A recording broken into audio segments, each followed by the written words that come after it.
Good morning, distinguished delegate. I would like to call meeting to order. Please take your seat. We will start very soon.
Hello.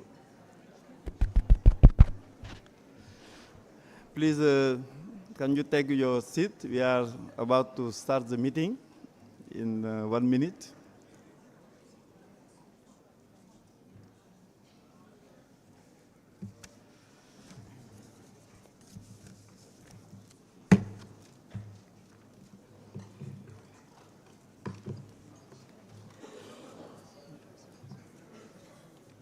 This is a seat. I have to block it.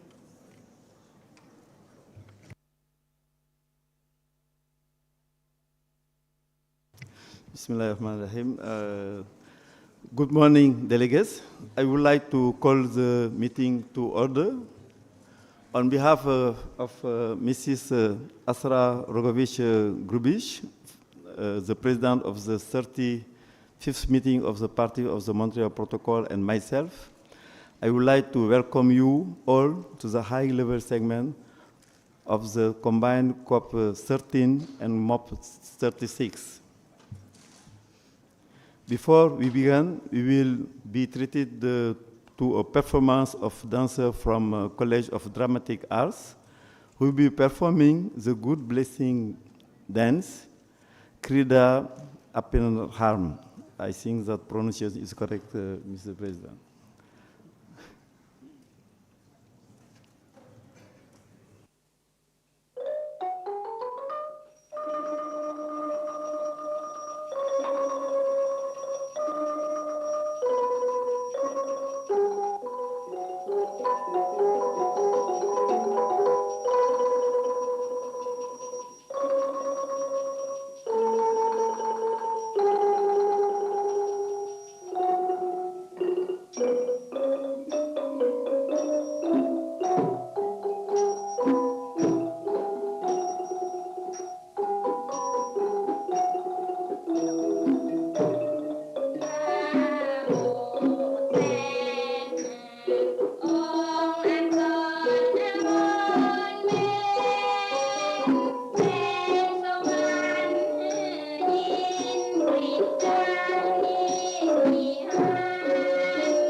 Merci beaucoup pour cette formidable performance de danseuse. Donc, on va continuer l'ouverture de la session.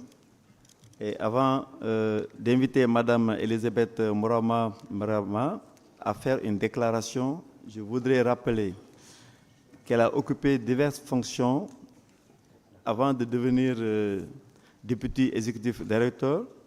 En 2020 et 2022, Madame Marema a été secrétaire exécutif de la Convention sur la diversité biologique. Elle a également été directrice de la division juridique du PNUE, directrice de la division des services généraux et directrice adjointe de la division des écosystèmes. Entre 2009 et 2012, elle fut secrétaire exécutive du secrétariat de la Convention sur la conservation des espèces migratrices appartenant à la faune sauvage, secrétaire exécutif et par intérim de l'accord sur la conservation des petits cétacés de la Baltique, de l'Atlantique du Nord-Est, d'Irlande et de la mer du Nord, et aussi secrétaire exécutif par intérim de l'accord PNUE-Gorilla. En 2023, Madame Merema figure sur la liste des 100 personnes les plus influentes du monde du magazine Time et sur la liste des 25 femmes les plus influentes du Financial Times. Madame Marema, ceci me donne le grand plaisir de vous inviter avec votre long parcours et riche expérience à prononcer votre allocution. Wow. I'm not sure I deserve all the credentials, but Mr. President, thank you very much. Your Excellency, Mr. Aknat Propon, our Minister of Industry here in Thailand, thank you very much for allowing us all to be here and visit your beautiful country. Mr. Ndiaye, my good friend Shasila, our COP12 presidents, Ms. Azra Grubek, our president of the 35th meeting of the parties to the Montreal Protocol. As you are all aware, we are in a busy and really exciting period of lawmaking by the international environmental community. In a few short weeks, we will have had the Convention on Biological Diversity Conference of the Party, currently taking place in Cali, Colombia. We will have the Climate Change Conference of the Party, Conference 29, due to take place in Baku. We will have the Desertification Conference of the Party to take place in Riyadh, Saudi Arabia. And also, we will have in Busan, in this region, negotiation on a legally binding instrument to end plastic pollution, including the marine environment. In addition, of course, to all this is this combined event for the Vienna Convention, Conference of the Parties, and the Montreal Protocol, meeting of the parties on the depletion of the ozone layer. But this event, or this Conference of the Parties and the meeting of the parties, is completely different with all others. And maybe you might ask why. We all know that here we have a shining example of what multilateral action with full commitment and appropriate resources can achieve. And we also have actually our great astronomer and planetary scientist, Mr. Carl Sagan, who once said, the hole in the ozone layer is a kind of skywriting. At first, it seems to spell out our continuing complacence before which is brew of deadly perils. But perhaps it really tells of a newfound talent to work together to protect the global environment. End of quote. We have truly seen how the ozone treaties have proved that cooperation works and can yield results. To date, The global implementation of the Montreal Protocol has led to the phase out of literally 99% of the ozone depleting substances. This corresponds to the reduction of approximately 12.5 billion tons of carbon dioxide equivalent, since most of the ozone depleting substances are also powerful and therefore help and contribute to the greenhouse gases. Assuming the continued compliance with the protocol, then the Antarctic zone ozone is expected to return to its pre-1980 date by around 2066 and globally by the mid-century. This is giving the planet some vital breathing space. As the ozone layer is recovering, we have learned more about how it provides a critical role and contributes to mitigating the worst effects of climate change. By the end of this century, hurrah, the healthy ozone layer should have helped us avoid an additional 0.5 to 1 degrees centigrade of globally averaged surface warming by protecting the terrestrial carbon sink from ultra radiation damage. This explains why the Montreal Protocol is important, and you are doing a great job to get us to where we are. And certainly, we can do more, because it doesn't mean we need to be complacent that we have dealt with the problem. You know, you deal with one problem, more coming in. And here then, thanks to the Kigali Amendment, which now focuses on phasing down hydrofluorocarbons. And on the World Ozone Day this September, last month, our UN Secretary General Antonio Guterres reminded the world that the Kigali Amendment, quote, can contribute to advancing climate mitigation efforts, protecting people and the planet, but it needs to be fully ratified and implemented. And if we do so, the Kigali Amendment can help to avoid as much as 0.5 degrees centigrade of global heating by the end of this century, end quote. So if that hydrofluorocarbons phase down is accompanied by energy efficiency enhancement in the cooling sector, we could even double the climate benefit to 1.0 degrees centigrade. So currently, we have 160 out of 198 parties to the Montreal Protocol that have ratified the Kigali Amendment. And thanks to the Kingdom of Thailand, which ratified earlier this year. So we have an exciting opportunity to literally also achieve the universal ratification equally to the Kigali Amendment by the time we celebrate the 10th anniversary of the amendment in 2026. We in the United Nations Environment Program pledge our full support, both at political and technical level, towards achieving this goal. Equally, our doors are open to support those countries ready to initiate their national consultative process for ratification. Just let us know, and we will be there with you.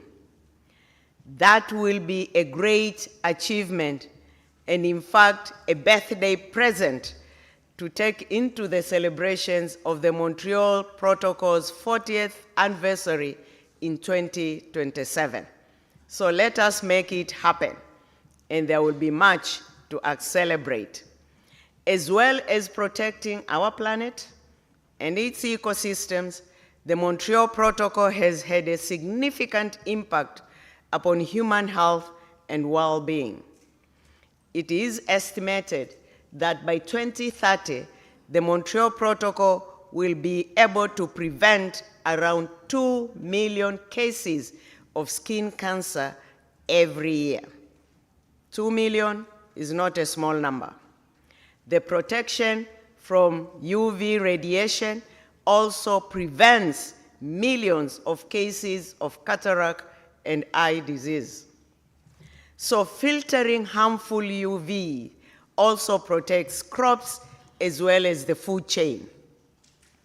This is an important step in meeting the Sustainable Development Goals, especially Goal 2, which is on ending hunger, achieving food security, and improving nutrition and promote sustainable agriculture.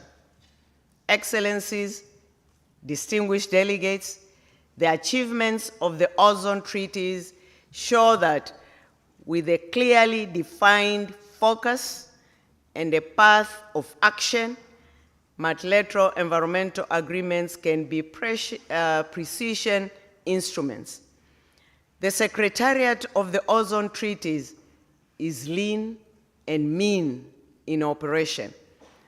Of just 17 staff members supporting you all, also at national level, you, the parties, and other stakeholders to be able to make the Montreal Protocol a very successful convention.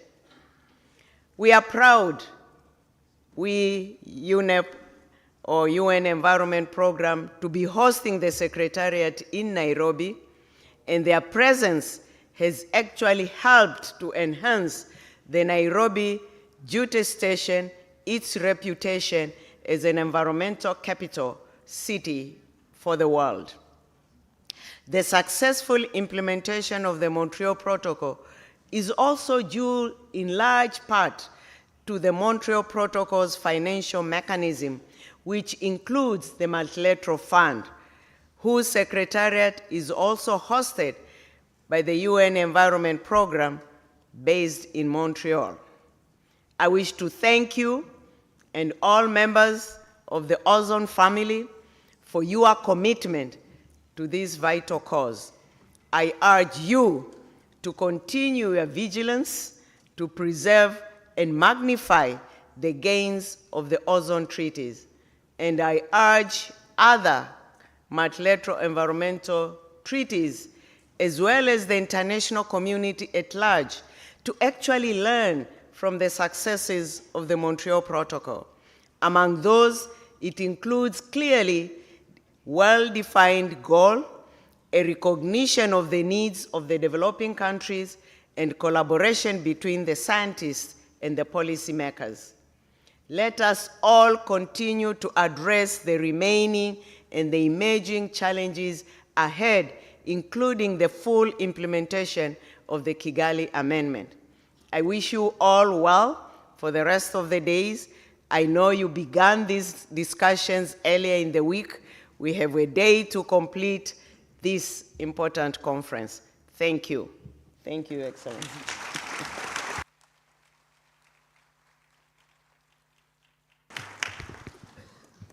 Merci beaucoup, Madame Elisabeth Maruma Marema, mon amie. Et comme vous l'avez indiqué, que la COP MOP, le protocole Montréal et ses instruments sont différents. Et vous avez parfaitement raison avec les achievements que le protocole et ses instruments ont atteints. Et surtout, la contribution sur les gaz à effet de serre avec l'amendement de Kigali, avec un objectif de 1,5 degré à atteindre. Et ça, c'est vraiment impressionnant vu les efforts que la Convention climat est en train de faire pour atteindre ces mêmes objectifs de réduction des températures. Et vous avez aussi mentionné les anniversaires à venir, en 2025 avec Vienna, 2026 avec Kigali Amendment, avec 2027 et sur le protocole de Montréal. Et aussi, vous avez mentionné le fonds multilatéral avec son travail formidable et le comité exécutif et tous les instruments du protocole de Montréal qui sont en train d'appuyer surtout la science et la technique. Pour ce, Madame, nous vous remercions et surtout d'avoir participé et vous déplacer de Nairobi à ici. Merci beaucoup. Now I move in English. Before this meeting will be French-English. I hope that, I'm sorry, because sometimes we need also to perform some other UN languages. Before I invite our next guest of honor to address the meeting, I would like to say a few words about him. His Excellency Mr. Akana Pramhan obtained his master's degree in engineering, economics, and management from Oxford University. While at Oxford, he served as the president of the Oxford Thai Society. He became a member of parliament at the 25th, the youngest parliament member elected in the 2011 election. He has served in various parliamentary committees in the National Assembly of Thailand, such as on budget reform, corruption prevention, social fair, monetary affairs, finance, banking, and financial institution, but not yet in the protocol, in the Montreal Protocol. From 2020 to 2023, he was an advisor to the Minister of Higher Education, Science, Research, and Innovation. He has also served on various expert committees and has been an advisor on science, research, and innovation, including on genetic engineering, biotechnology, and geoinformatics and space technology. In September 2024, he became the Minister of Industry of Thailand. I have now the honor to invite His Excellency Akana Pramhan, Minister of Industry of Thailand, to address this meeting. Honorable Minister, you have the floor. Thank you, Mr. President, for such an elaborate introduction. And please excuse me for losing my voice. I think I'm also affected by the climate change. Excellencies, Mr. President of the Conference of the Parties to the Vienna Convention, Madam President of the Meeting of the Parties of the Montreal Protocol, Madam Deputy Executive Director, Ozone Secretariat, distinguished delegates, ladies and gentlemen. Firstly, on behalf of the Royal Thai Government, it is my great honor to welcome you all to this country. And it is also my great honor to address at this high-level segment of the 13th meeting of the Conference of the Parties to the Vienna Convention, and also on the 36th meeting of the parties to the Montreal Protocol in the city of Bangkok. Thailand recognizes the importance of ozone depletion, chemical management, as well as climate change, which are parts of the three planetary crises that require urgent actions and collaboration from the global community. As part of international commitments, the Thai government aims to achieve carbon neutrality by the year 2050 and net zero emissions by the year 2065. Excellencies, at this juncture, I would like to reaffirm Thailand's commitment to the Montreal Protocol, which our country has been a party to since 1989. As a party, we've always placed utmost importance on achieving compliance with the obligations of the Montreal Protocol and its amendments. And I'm most pleased to announce that Thailand has ratified the Kigali Amendment to the Montreal Protocol in 2024. While the ratification process was only completed recently, Thailand has implemented a functioning licensing system for hydrofluorocarbons, which is a critical instrument for the country to monitor and track its implementation and compliance with the HFC consumption reduction. Throughout the past 35 years since the ratification, Thailand has pursued proactive approaches, address the roots of the problem by taking responsibility to accelerate the phase out ahead of the Montreal Protocol. Not only that, we are also simultaneously trying to sustain this permanent reduction of the consumption.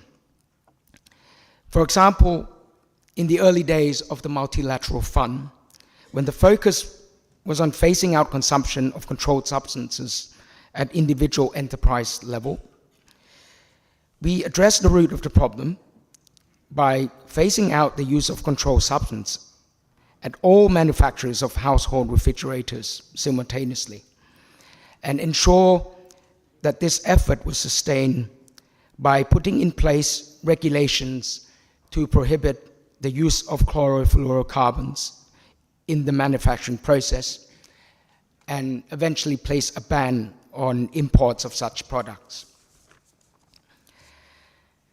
I am very proud to mention that the funding approach through a long-term multi-year agreement, which is currently the norm of multilateral funding practice, was first introduced by our country in the early 2000s.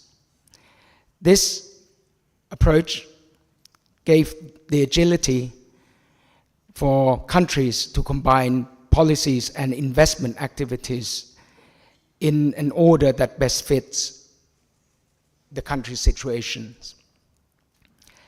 In addition, Thailand also recognizes the importance of maximizing climate benefits as incentive and to promote innovative initiatives alongside eliminating the use of controlled substances under the Montreal Protocol.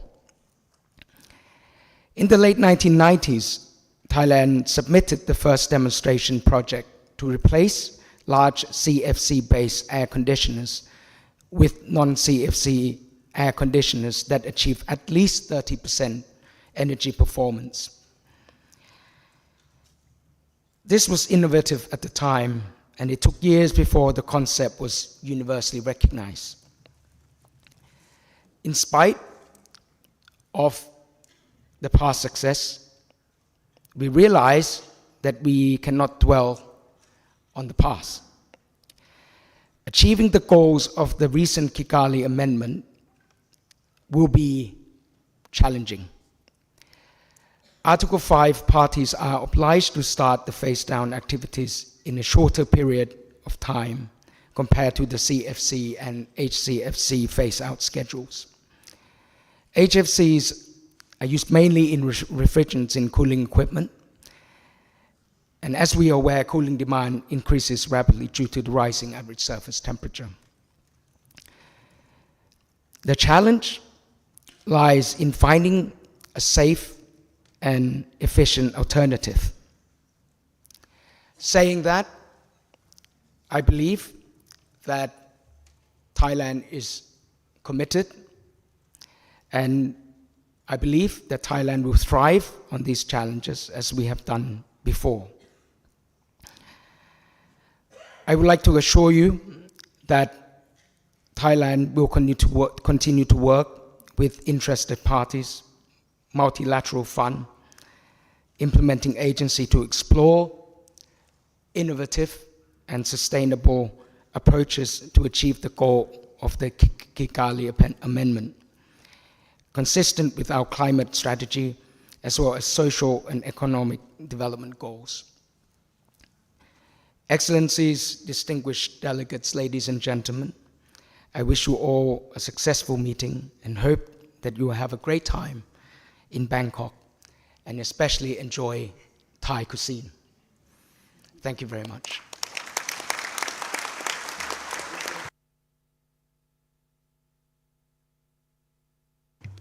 Merci beaucoup, honorable ministre Akanat Pramhan, surtout pour tous les efforts que la Thaïlande fait en respect des dispositions du protocole de Montréal et de l'amendement de Kigali. et tous les succès que vous avez eus sur la mise en œuvre de vos projets. Et au nom de toutes les délégations ici présentes, nous vous remercions aussi de nous avoir accueillis dans votre très beau pays. Nous vous en remercions et merci aussi pour votre leadership. À présent, je vais prendre la parole, me donner la parole et prononcer quelques mots, si vous permettez. Madame Elisabeth Moroma Ma, UN Assistant Secretary General and Deputy Executive Director of UNEP, His Excellency, Minister of Industry of Thailand, Mr. Akanath Pramhan, Mrs. Azra Rogovich Grubish, President of the 35th meeting of the Party of the Montreal Protocol, Mr. Megumi Seki, Executive Secretary of the Ozone Secretariat, Excellences distingués délégués, je vais partir en français. C'est un honneur pour moi de m'adresser à vous une dernière fois en ma qualité de président de la 12e réunion de la conférence des partis à la Convention de Vienne.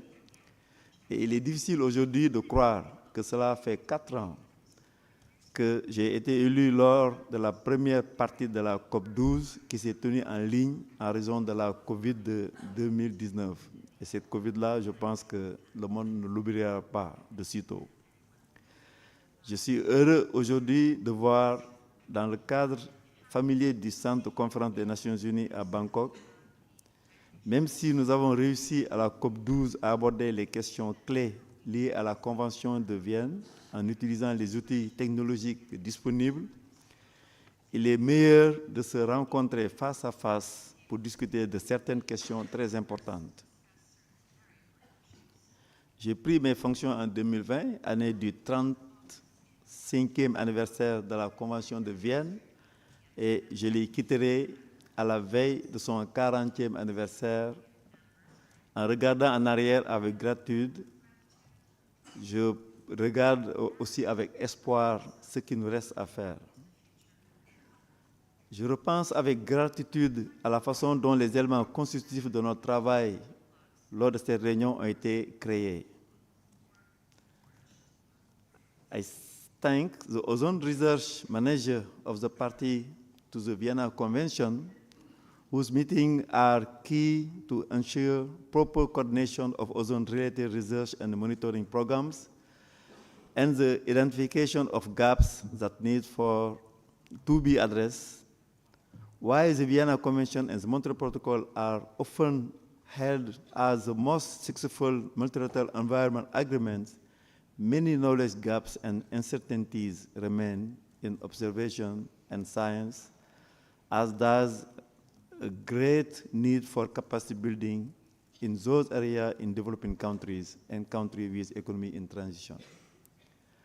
At ORM 11 and ORM 12, Ozone Research Manager explored not only how to improve the global monitoring of ozone, but also how to enhance the global and regional atmospheric monitoring of substances controlled under the Montreal Protocol. This discussion demonstrated in very concrete terms the interconnection between the Vienna Convention and the Montreal Protocol and the mutual supportiveness of the work under these two treaties. The value of the ORM's work has only been signified by the ever-growing scientific findings on the link between the behavior of the ozone layer and change in climate, and just the need for observation and analysis to be relevant for both ozone and climate wherever possible. À cet instant précis, je tiens donc à remercier le comité consultatif du Fonds général d'affectation spéciale pour le financement des activités de recherche et d'observation systématique pertinentes pour la Convention de Vienne. Il a consacré son temps et son expertise à évaluer les propositions de projets afin de garantir que les modestes ressources du Fonds général d'affectation spéciale soient mises à profit et avec la meilleure utilisation possible. conformément à la stratégie à long terme et au plan d'action à court terme élaboré par ce comité. Je voudrais exprimer ma gratitude aux partis à la Convention de Vienne pour leur soutien et leur diligence soutenue pendant la période difficile de la pandémie.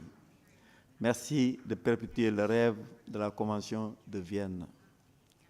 Je remercie également les autres membres du bureau qui ont tenu sa dernière réunion avant l'ouverture de la COP 13 MOP 36. Il s'agit de l'Équateur, de l'Indonésie, de la Roumanie, de la Suède et de l'Arabie saoudite, des Barbades, de la Bosnie-Herzégovine et du Canada pour le MOP 36. Excellencies and distinguished delegates, before I step down, I would like to share with you my hopes for the future. First, for the General Trust Fund for financing activities on research and systematic observation relevant to the Vienna Convention to realize its full potential to strengthen systematic observation, specifically in developing countries and countries with economies in transition, and including for the monitoring of substances controlled under the Montreal Protocol. This will require a substantial increase in funding and new collaborative efforts. Second, the parties to the Vienna Convention give life to the recommendation of ozone research managers, including on stronger links between ozone focal points and academia or relevant institutions from developing countries and relevant government and research bodies in developed countries to build scientific capacity of developing countries. May the outcomes of our meetings show progress in this area. As I carry out my final duty as COP12 President, let me wish you all a productive meeting and offer my support to ensuring to the best of my abilities that we obtain the best outcome of this meeting. I thank you.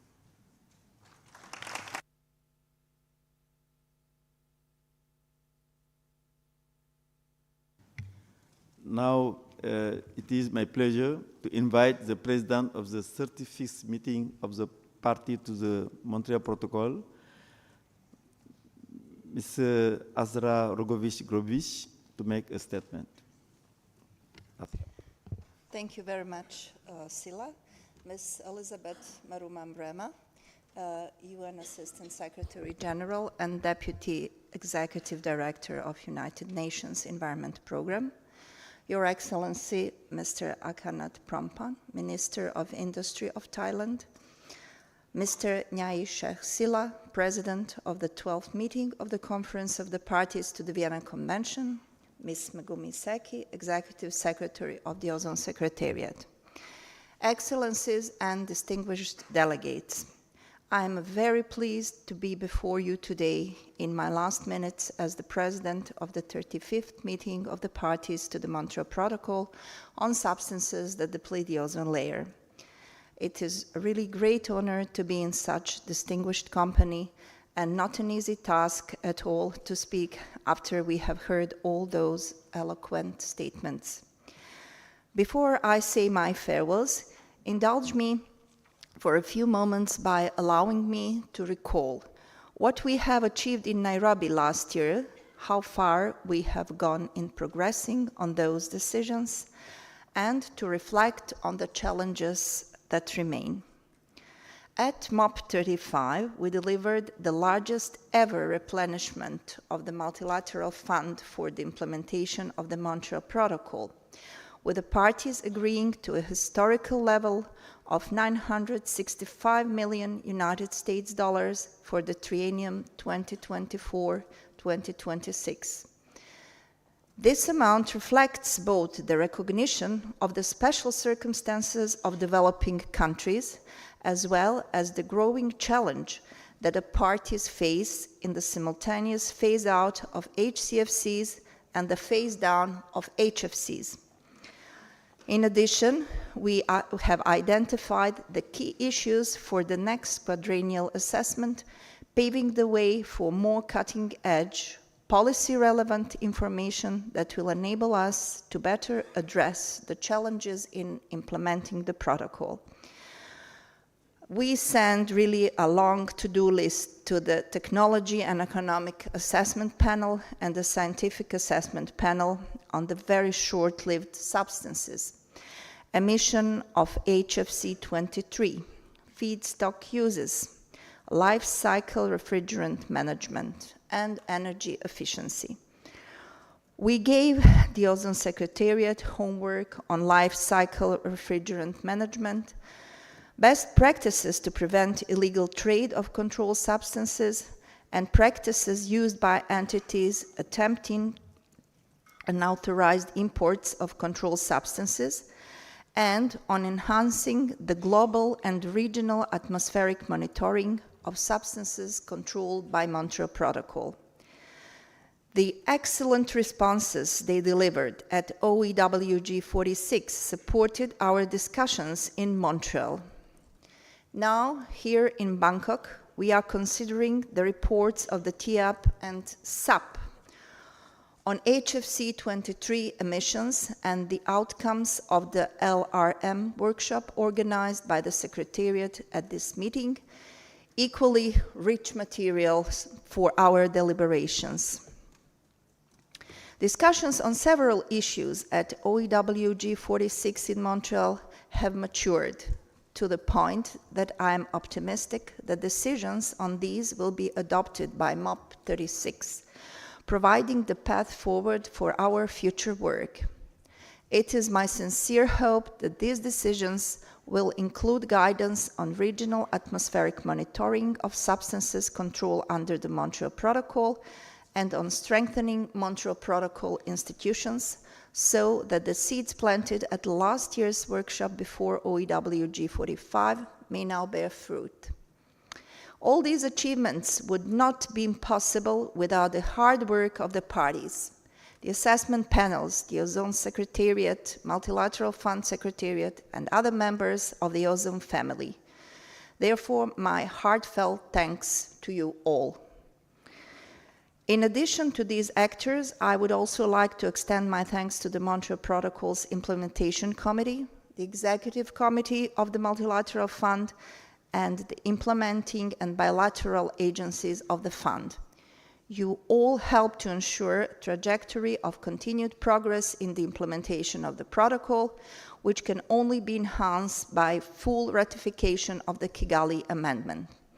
And like Madam Elizabeth Mrema highlighted, I also sincerely hope that by 2026, at the 10th anniversary of Kigali Amendment, we will achieve universal ratification. Would like also to thank as Sila to all members of the Bureau of COP 12 and MOP 35. And as I step down as president to the 35th meeting of the parties, I assure you of my continuing support for the Montreal Protocol, both as delegate of my country, Bosnia and Herzegovina, and as a member of the UN Eastern European Regional Group. Also at national level in my capacity as the national focal point of Vienna Convention and Montreal Protocol, and I've been serving for 20 years on this duty, and it was my great pleasure, and I will make my best efforts to contribute to continuing success.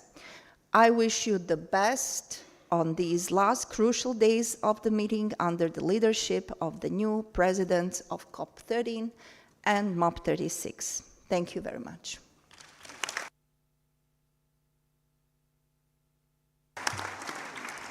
Thank you very much, Asra, for your statement. Thank you. But now, Honorable Minister Akhenaton Promhan and his entourage, the UNEP Deputy Executive Director Elizabeth Mrema, and the Executive Secretary of the Ozone Secretariat will make their way from the plenary. Thank you.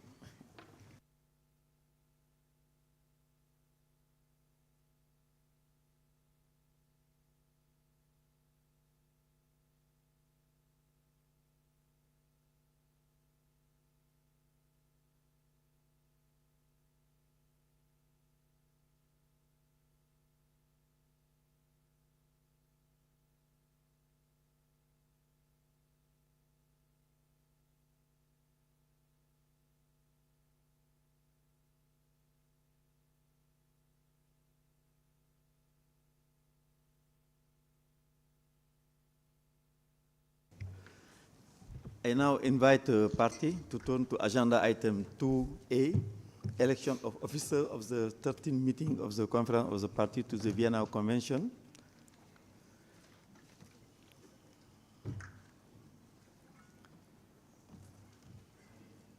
We will now proceed with the election of the officer, and in accordance with the Rule 21 of the Rule of Procedure for Meeting of the Conference of the Parties, the COP must elect a president, 3 vice presidents, and a rapporteur.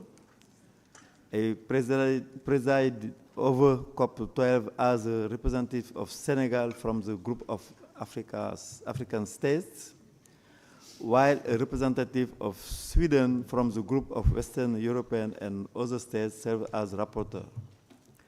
Based on regional rotation agreed by the parties may wish to elect a party from the group of Asia-Pacific states to preside over COP 13 and a party from the group of African states to serve as rapporteur.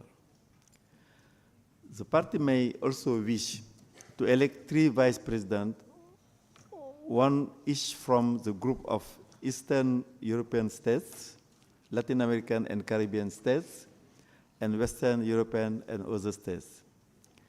Informal consultations have been held recently with respect to the election of the new bureau, and I am informed that those consultations have reached consensus among the various regional groups regarding the nomination of their representative in the new COP bureau. The group of Asia-Pacific states has nominated Yaqub Al-Matoub of Kuwait as president of the COP.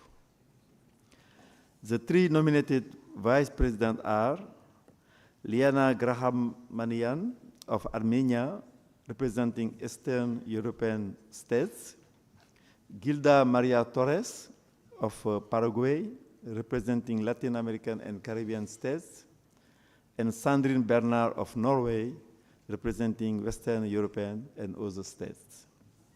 For rapporteur, the nominated representative is Beatrice Odwang Atim of Uganda, representing African states.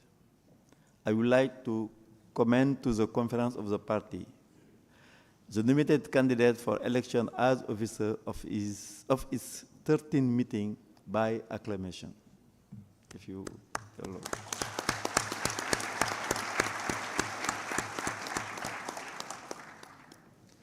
It is so decided. If there is no, okay, you can go. Congratulations to the newly elected officer of COP 13.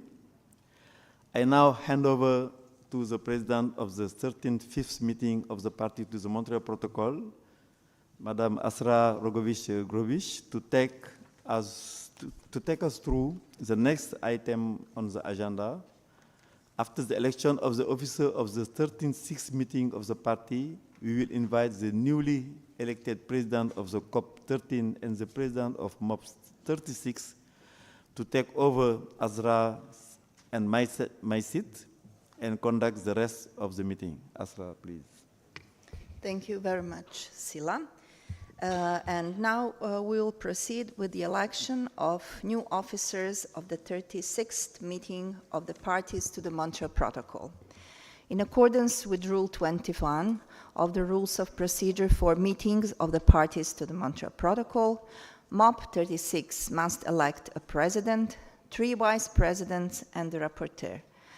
I presided over the 35th meeting of the parties as representative of my country, Bosnia and Herzegovina, from the group of Eastern European states, while a representative of Saudi Arabia from the group of Asia-Pacific states served as rapporteur.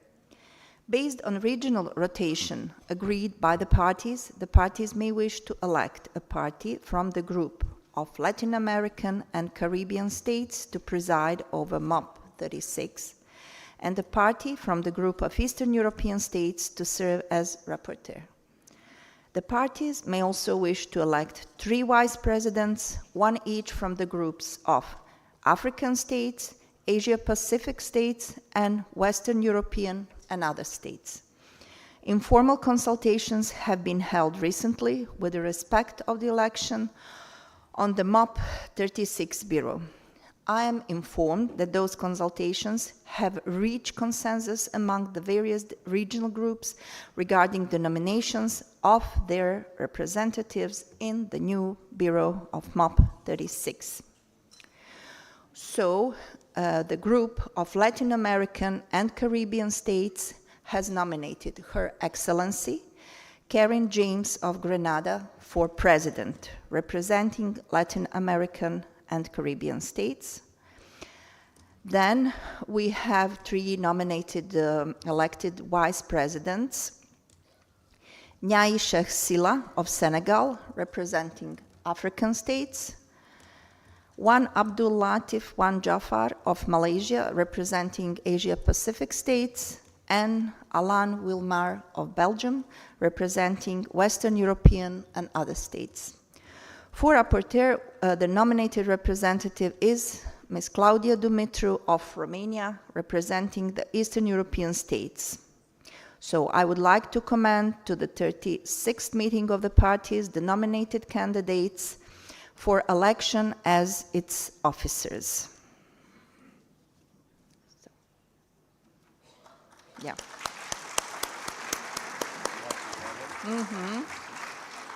It is so decided. I would like to congratulate to the newly elected officers of MOP 36, and now I would like to turn the floor over to the president of COP12. Sila, the floor is back to you. Thank you very much, Asra.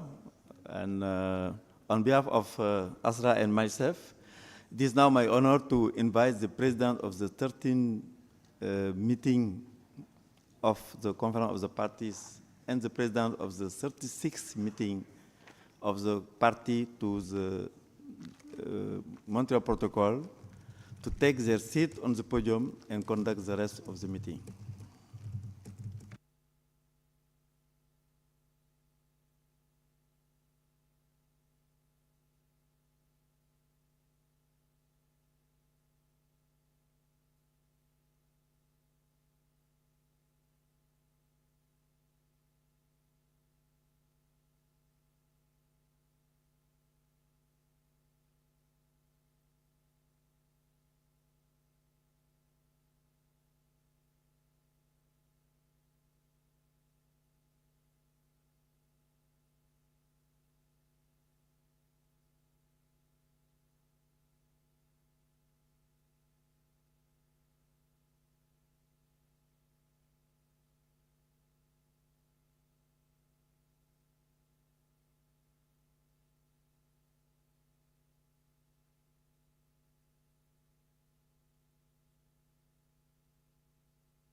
السلام عليكم ورحمة الله وبركاته.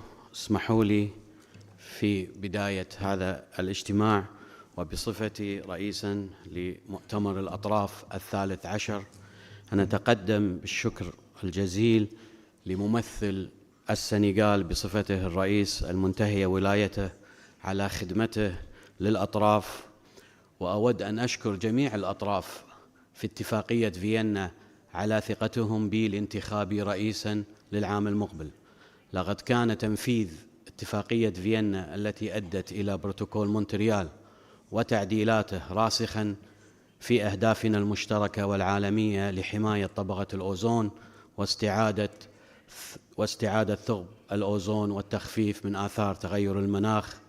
ولقد نجح المجتمع العالمي لأننا تصرفنا على أساس مبدأ العدالة وضمان تمكين جميع البلدان النامية من الامتثال لالتزاماتها القانونية من خلال مساعدة الصندوق المتعدد الأطراف. لقد كنت أمثل دولة الكويت لسنوات عديدة. من خلال هذا الدور كنت أمثل وبفخر مصالح المنطقة وجميع البلدان النامية وجميع الأطراف في اتفاقية فيينا. وبصفتي أول عربي يتقلد هذا المنصب يعتريني الفخر ويضع على عاتقي تمثيل تاريخنا العربي المشرف في حمل هذه الأمانة بما فيه مصلحة الجميع وجميع الأطراف في هذه الاتفاقية. ولقد كانت الكويت جزءاً من الحل ونجاح اتفاقية فيينا. إن عام 2025 هو أيضاً العام الذي يصادف الذكرى 40 لاتفاقية فيينا، وهذا يجعل انتخابي أكثر أهمية.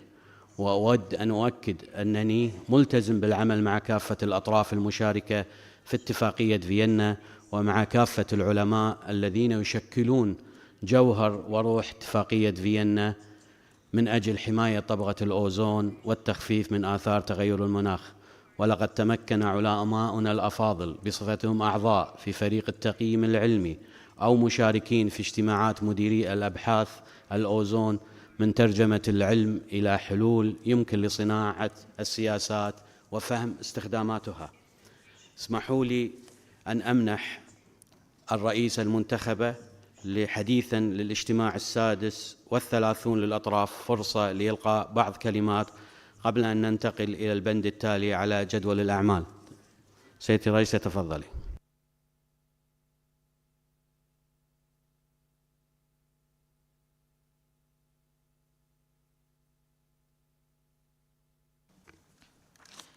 Thank you, Jacob. As president of the 36th MOP of the parties, I thank the representative of Bosnia and Herzegovina as the outgoing president for her service to the parties. In addition, I also thank all parties for the trust and confidence you have shown by electing me as president of this meeting. I will count on your support and cooperation throughout the meeting. I now turn the floor over to the COP13 president. Thank you very much. لقد انتهينا.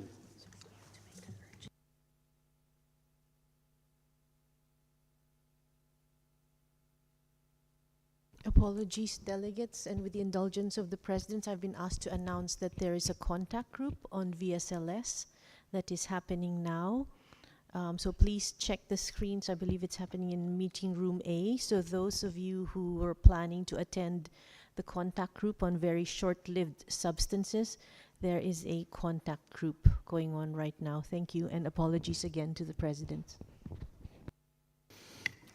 Thank you very much. I think now we finish. It's very confusing to speak between Arabic and I usually speak in English, so this is very difficult for me to shift my mind.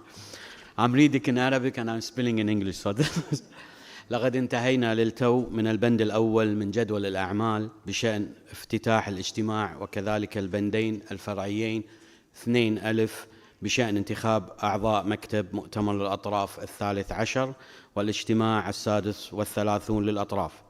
أود الآن أن أشرع في البند الفرعي 2 جيم من جدول الأعمال، وهو اعتماد جدول الأعمال. أدعو الاجتماع الآن إلى الانتقال إلى جدول الأعمال المؤقت للجزء الرفيع المستوى الوارد في القسم الثاني من الوثيقة 36(1). قبل أن نعتمد جدول الأعمال هذا، أود أن ألفت انتباهكم إلى أن البند 8 من جدول الأعمال بشأن مسائل أخرى، وإذا كانت هناك أي مسائل أخرى ترغب الأطراف في مناقشتها أثناء الجزء الرفيع المستوى فإنني أطلب طرحها الآن، وإذا لم يتم طرح أي مسائل الآن فسيتم اعتماد جدول الأعمال، مع العلم أنه لن تكون هنالك مسائل أخرى مناقشتها في إطار البند الثامن. فهل من طلب لإضافة بند على جدول الأعمال أم يمكننا اعتماد جدول الأعمال كما هو؟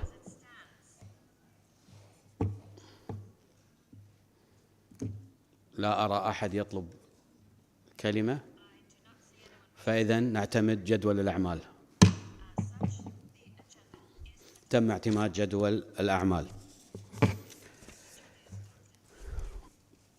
فيما يتعلق بتنظيم عملنا، فإننا نقترح أن نبدأ بالبند 2 هاء من جدول الأعمال بشأن أوراق اعتماد الممثلين، ثم ننتقل سريعا إلى البند 3 من جدول الأعمال، ونستمع إلى عرض تقديمي من لجان التقييم بشأن حالة عملها، ثم ننتقل إلى البند 4 من جدول الأعمال لنستمع إلى عرض تقديمي موجز من رئيس اللجنة التنفيذية للصندوق المتعدد الأطراف بشأن عمل اللجنة التنفيذية. وبعد الغداء نبدأ في مناقشة البند 5 من جدول الأعمال، ونستمع إلى بيانات رؤساء الوفود، ومن المتوقع أن يستغرق هذا البند حتى صباح يوم الجمعة إذا سمح الوقت. فسوف ننتقل بعد ذلك إلى البند 7 من جدول الأعمال بشأن تواريخ ومكان انعقاد الاجتماع 14 لمؤتمر الأطراف والاجتماع 37 للأطراف.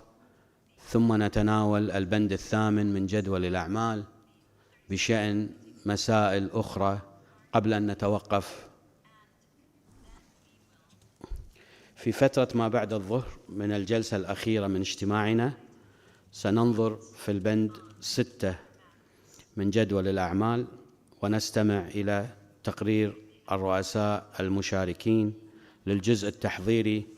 بعد ذلك سننتقل إلى البند 9 من جدول الأعمال بشأن اعتماد القرارات من جانب مؤتمر الأطراف 13، ثم إلى البند 10 بشأن اعتماد القرارات من جانب اجتماع الأطراف 36. قبل إغلاق الاجتماع سننظر في البند 11 من جدول الأعمال بشأن تقرير الاجتماع. يمكن مشاهدة التسلسل المقترح على الشاشات العرض المتاحة أمامكم. أود التأكد من أن التنظيم المقترح لعملنا مقبول من جانب الاجتماع، وإذا كانت هناك أي تعليقات أو أسئلة في هذا الوقت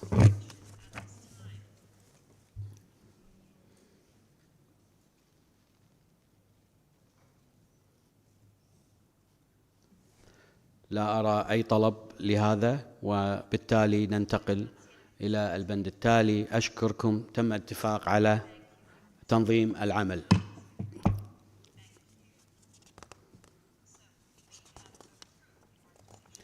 فيما يتعلق بالبند 5 من جدول الأعمال المتعلق ببيانات رؤساء الوفود، وكما أشرنا في اليوم الأول من الجزء التحضيري لهذا الاجتماع، فقد قامت الأمانة بتجميع قائمة المتحدثين على أساس طلبات الأطراف للإدلاء ببيانات، وسوف نستعرض القائمة على أساس أول من يطلب أول من يتحدث، مع العلم أن الأولوية ستعطى للوزراء. وفي هذا الصدد ومن أجل الإنصاف لجميع الوفود سيكون من الضروري أن تقتصر البيانات على حد أقصى 5 دقائق، وفي حالة الاستمرار البيانات لفترة أطول من هذا الحد الزمني فسيكون علي وبكل أسف الطلب من المتحدث الانتهاء من كلمته سريعا ومقاطعتهم حتى نتمكن من إنجاز أعمالنا.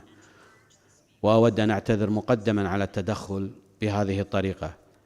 نريد ببساطة التأكد على أن جميع الوفود التي ترغب في الإدلاء بياناتها يمكنها القيام بذلك. يرجى العلم بأنه إذا لم يسجل وفدك بعد في قائمة المتحدثين ولا يزال يرغب في التحدث، فأرجو منكم تقديم الطلب إلى مكتب المساعدة الواقع خارج هذه القاعة مباشرة. وإذا كان لديك بيان مكتوب يرجى ترك نسخة مطبوعة من البيان في مكتب المساعدة، أو إرسال البيان إلى السيدة جاكلين نجوي عبر البريد الإلكتروني حتى يمكن مشاركة بيانك مع المترجمين الفوريين قبل إلقائه. كما سيتم نشر نسخة إلكترونية من البيانات على بوابة الاجتماع على العنوان البريدي الإلكتروني للسيدة جاكي موضح على الشاشات حالياً. ألاحظ أن الجزء التحضيري من الاجتماع لم يكمل عمله، ونتيجة لذلك سيتم جدولة بعض اجتماعات المجموعات الغير رسمية بالتوازي مع الجزء رفيع المستوى في بعض الأحيان. قد يكون من الضروري بالنسبة لنا تعليق الجزء الرفيع المستوى عند نقطة معينة للسماح للجزء التحضيري بإكمال عمله، وأعتمد على صبركم وتفهمكم لما يواجهنا من أمور كثيرة واجتماعات جانبية كثيرة. قبل أن ننتقل إلى البند التالي من جدول الأعمال، لا يسعني إلا أن أذكركم بأنه بحفل الاستقبال التي تنظمه الأمانة العامة الليلة، وسوف تقدم الأمانة العامة تفاصيل حفل الاستقبال قبل أن نتوقف للغداء. أولاً ننتقل إلى البند الفرعي الثاني من جدول الأعمال الذي يتعلق بأوراق الاعتماد. وفي هذه المرحلة أود أن أطلب من جميع الوفود التي لم تقدم أوراق اعتمادها بعد أن تقدم هذه الأوراق إلى مكتب المساعدة في أقرب وقت ممكن، وبحلول نهاية الظهر اليوم على أقصى تقدير. ستجتمع مكاتب مؤتمر الأطراف 13 والاجتماع 36 للأطراف لفترة وجيزة في وقت مبكر من صباح غد الجمعة لمناقشة ومراجعة أوراق الاعتماد هذه مع الأمانة العامة، وسيتم تقديم تقرير إلى الأطراف بشأن حالتها في وقت مناسب خلال اليوم، وسيتم الإعلان عن الوقت المحدد وغرفة الاجتماع المكاتب على الشاشات. لذا مرة أخرى أؤكد على الدول التي لم تقدم أوراق اعتمادها تقديمها إلى مكتب المساعدة في أقرب وقت. وبهذا نختتم دراستنا للبند الفرعي 2 من جدول الأعمال، وسوف نعود إلى هذه المسألة غدا بعد أن يستكمل مكتب مؤتمر الأطراف 13 والاجتماع 36 مراجعة تلك الأوراق. شكرا لكم. والآن اسمحوا لي أن أسلم الكلمة إلى رئيس الاجتماع 36. تفضلي سيدي الرئيس. Thank you. The 3 assessment panels of the Montreal Protocol will now present the status of their work. On behalf of all parties to the protocol, I would like to take this opportunity to thank the assessment panels for the key role they play in the implementation of the Montreal Protocol and for the excellent reports they produce annually and quadrennially to enable the parties to make informed decisions. I now like to invite the co-chairs of the assessment panels to make their presentations, starting with the scientific assessment panel, to be followed by the environmental effects assessment panel, and finally, the technology and economic assessment panel. Each panel would have a maximum of 10 minutes for their presentation. The floor is now yours, co-chair, starting with the scientific assessment panel.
Good morning, everyone.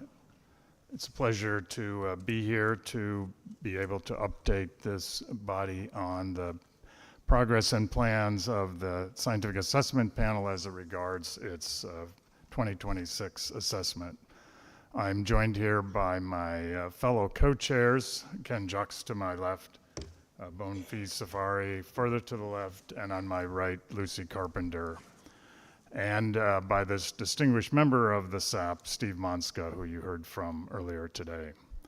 So to begin with, we thought we would show you two perspective slides that affect the way we think about our work. This is the international organizations involved in ozone research. It's a rather complex space, actually, when you put it all together. And it rests on the international science community and the global observation networks that we've been talking about today. And the highest level is Montreal Protocol, Vienna Convention, UNEP, WMO. And so the SAP in particularly is well connected with the International Ozone Commission and benefit from its quadrennial ozone symposia, the last one this summer, where we have a week of the latest results that relate to the ozone layer and the enthusiasm of several hundred scientists. So this is very rich territory for the Scientific Assessment Panel co-chairs to find not only information but participants for the future. And the links are down there. And then to the right of IO3C is WCRP, and its APARC committee, which is conducting an independent assessment of VSLS, which is being talked about in parallel right now. And so these are very valuable resources for us. The second perspective would be simply the 40-year history of policy support that the Scientific Assessment Panel has provided with its now would be number 10 in this continuing series that started shortly after the Montreal Protocol was signed. And so when one stands back and look at this, it's quite a formidable amount of information, and actually the history of how science has evolved, how observations have evolved, how the protocol needs have evolved. So we're really pleased to continue this series, and below that is the 20 questions and answers. We'll be working on the 7th edition of that document, which is quite unique in the constellation of how is the ozone layer story told in the world. And so in terms of the assessment itself, all the panels are provided with terms of reference. The latest came in the 35th MOP in 2023. Our topics are shown here where we've taken the key words from that direction. And I'll draw your attention to letter C there, the contributions of the Montreal Protocol to mitigating climate change, which become very important in a world of HFC control. So we will be very cognizant to make sure we bring that material forward. D and E are the top-down derived emissions and the consistency of production and consumption, very important topics for this body. And then on the right, early identification and quantification, that certainly aligns with our view as a Scientific Assessment Panel to be vigilant about issues that could be emerging and things we haven't thought about. Letter I there is solar radiation modification, which we elevated to chapter status last time and have been asked to continue that investigation. And then other activity in the stratosphere that might be interesting. Proposed supersonic aircraft, the role of rocket launches and satellite debris in the stratosphere, wildfires that influence the stratosphere, and of course volcanic eruptions. So we'll have some new information to bring to bear, and then of course any other issues. Our structure is a chapter structure. We anticipate, we haven't fully decided, that we'll have 7 chapters in this assessment. This list of chapters is actually the same as in the 2022 assessment. Our initial discussions within the SAP have led us to stay with these, at least for the until we get further input from the community. And if mapping the terms of reference topics to these chapters titles, it works pretty well. So we're comfortable with that, but open for input. What's really important is that we have subject matter experts to write the content, survey the community, and we start with the letter from the Ozone Secretariat to all parties that was released earlier this month to request parties to nominate scientific experts in the field of atmospheric chemistry and dynamics for consideration as participants in authoring, contributing to, or reviewing the document. So this is essential that we have this resource to help us. And I note the response deadline later this month. And to highlight there, we're very interested in having, again, subject matter experts, but also diversity in terms of gender of our authors and their geographical location, and in particular also early career scientists. That we think one of our tasks is to draw in the early career scientists and get them engaged and hopefully committed to following the needs of the Montreal Protocol. Our ozone tentative timeline for the assessment is shown here. It's a little confusing perhaps. It starts right now with a discussion paper that we will send to the scientific community asking for input and suggestions of authors. 2025 will be focused on getting zero-order drafts, first-order drafts of the chapters, and having an anonymous peer review to feed back to the chapters. We have review editors who help manage that process. And then 2026 to continue that to second and third order drafts, another review, and then begin to develop our executive summary that rests on top of those chapters. And at the bottom, this all comes to a conclusion at the panel review meeting that we have in the summer of 2026. It's typically been in Europe, where we finalize the messaging in the executive summary and the underlying chapters that support it. The rest of 2026 on the right there is to polish the executive summary and have that released by the Secretariat before the MOP, and then present it at the MOP in 26. Hopefully we'll be able to complete the 20 questions and answer new draft and the final document delivered to the Secretariat by the end of the calendar year. We're aided this time by these interim reports that we've been tasked with by the parties, in particular the TEEP-SAP VSLS update that we commented on at the OEWG, and the two HFC 23 reports that were presented at this meeting. So together they're a significant head start, so to speak, in terms of the content that we would be looking for the new assessment. And I would highlight here, we would highlight that the cooperation between TEEP and SAP and EAP is a very important part of our doing our work within to support the Montreal Protocol. And I think it's reached new heights in the last years in particular. And the 23 report is a good example of a lot of behind the scenes discussion and coordination between TEEP and SAP in this particular case. We also want to remind the parties that we have what we call the annex in our 2022 assessment. It's an 800-line table that's a compilation of metrics for gases of relevance to the Montreal Protocol. And you see the title page on the right where we talk about abundances, lifetimes, ODPs, etc.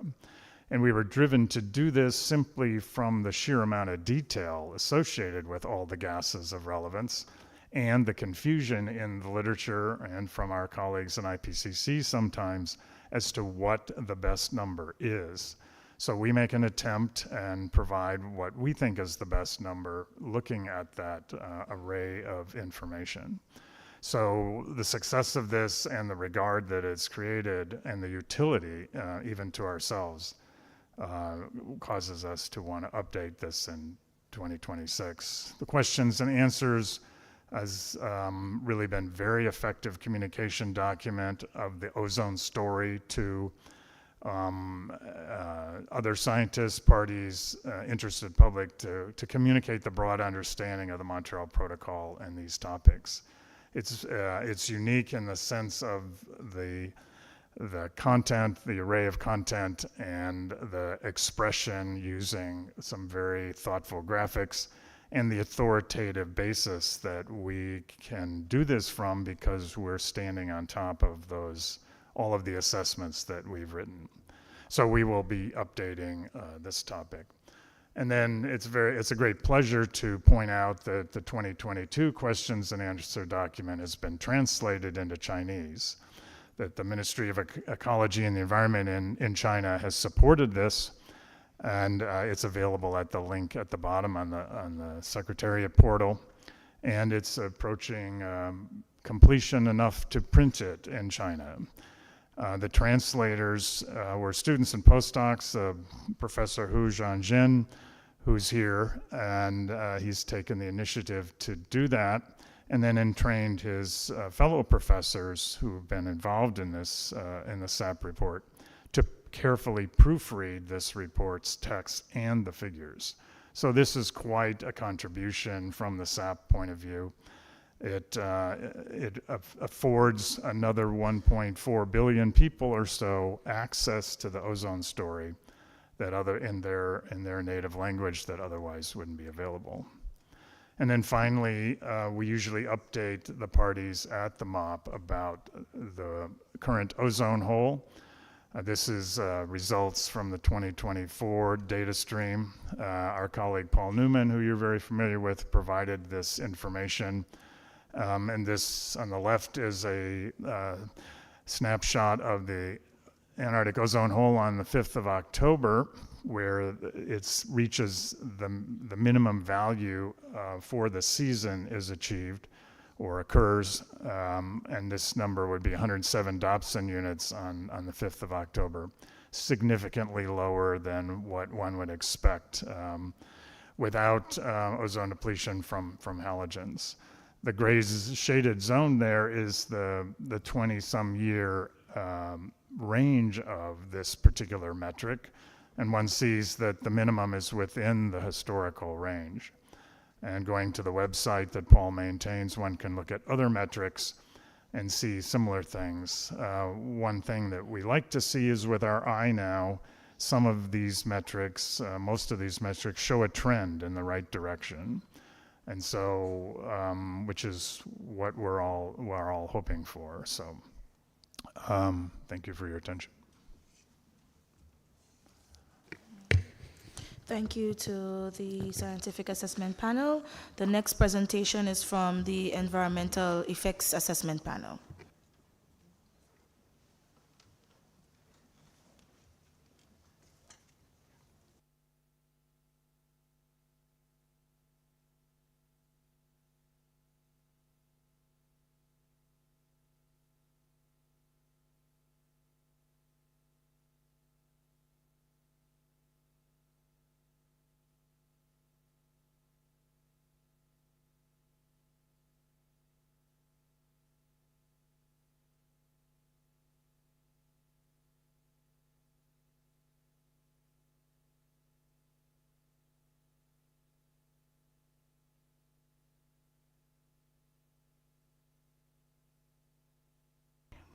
Thank you. Good morning, everyone. It's my pleasure to introduce to you some of the updates of the Environmental Effects Assessment Panel, which we use for the contribution towards the quadrennial assessment. So on my left-hand side, your right, we also have co-chair Paul Barnes from the United States. Just paraphrasing the terms of reference for the Environmental Effects Assessment Panel. You will see there solar radiation modification scenarios and projections and other scenarios were added for the 2022 to 2026 period, and then the changes in the ozone layer, UV radiation, and the interaction on climate change and the effects thereof on human health and environment.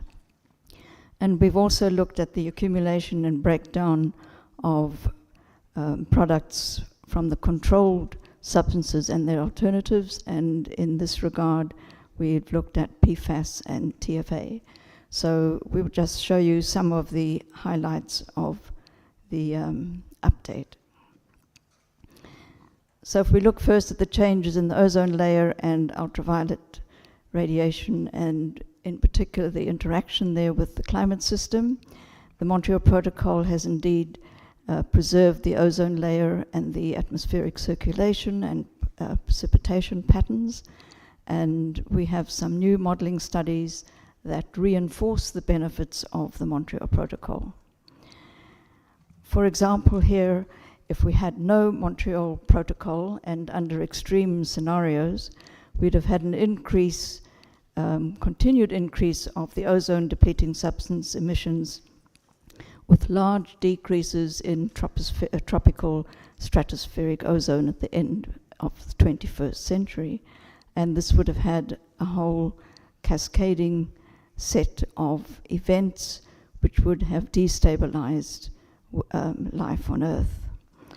And these large-scale changes would have resulted in some substantial climate events, such as rainfall, either as torrential or in droughts.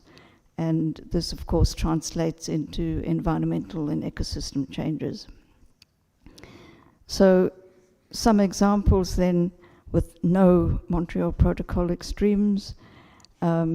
Also, apart from the rainfall, the continued emissions of the ODS under these extreme scenarios would have increased the average global surface temperature by 2.3 degrees over the 21st century, and all the way up to a projected 12 degrees centigrade over parts of the Arctic. So if we look at the differences in rainfall, and these are the annual mean differences between the no Montreal Protocol and with the protocol, and these are given as a percentage. As you see there, the green areas there show projected increased rainfall, and the brown areas, the decreased rainfall. And just looking quickly at more obviously the countries that, or areas that would be involved here with increased rainfall, they're quite extensive, as you can see, and also those countries and areas that would experience a decreased rainfall. The other point to make here is the concern about the decommissioning of the NASA Aura satellite, which is scheduled for decommissioning either next year or the year after, because this serves, as you probably know, as a platform also for the ozone monitoring instrument and for the microwave limb sounder. And the consequences for this affect, I know, several parties and their governments, and also the panels, particularly important for the environmental effects panel in our assessment of health effects and UV radiation trends, because of the good coverage that we've had from the Aura satellite and its platforms. Looking now briefly at the potential effects of climate intervention or solar radiation modification, and one example that we take here is stratospheric aerosol injection.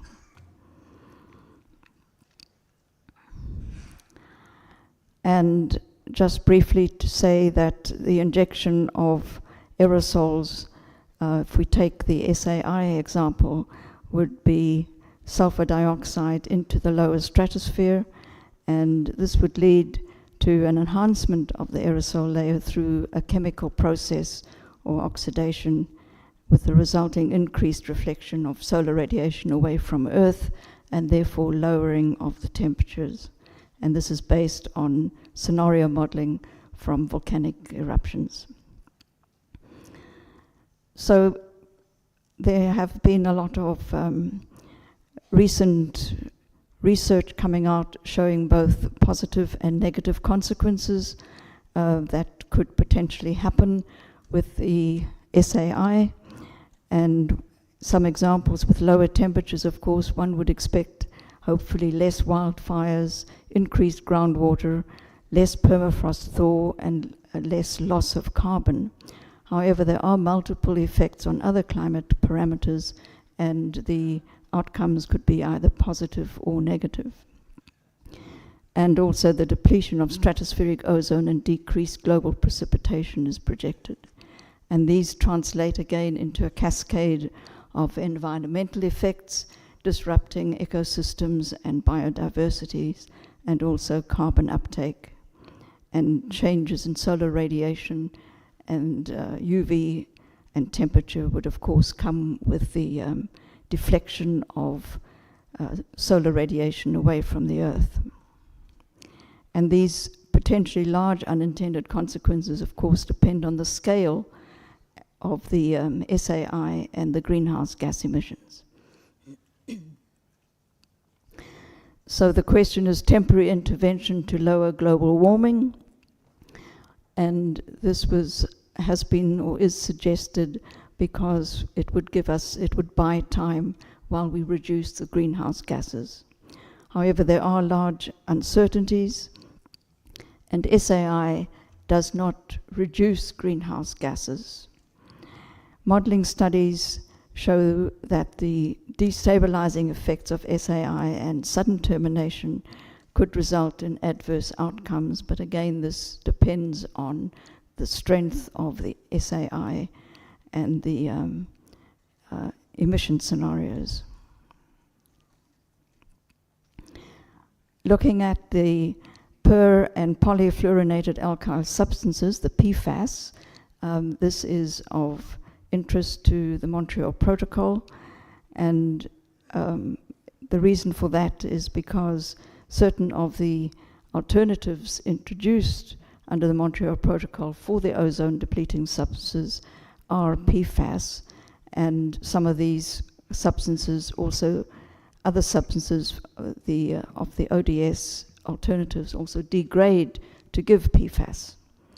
And some of these are persistent, bioaccumulative, and they have toxicity repercussions for both the environment and for human health.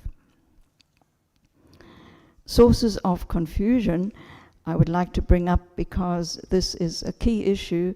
As you've probably heard also in the media, the acronym PFAS is used in a very general way, and we do have a lack of a universally adopted definition here.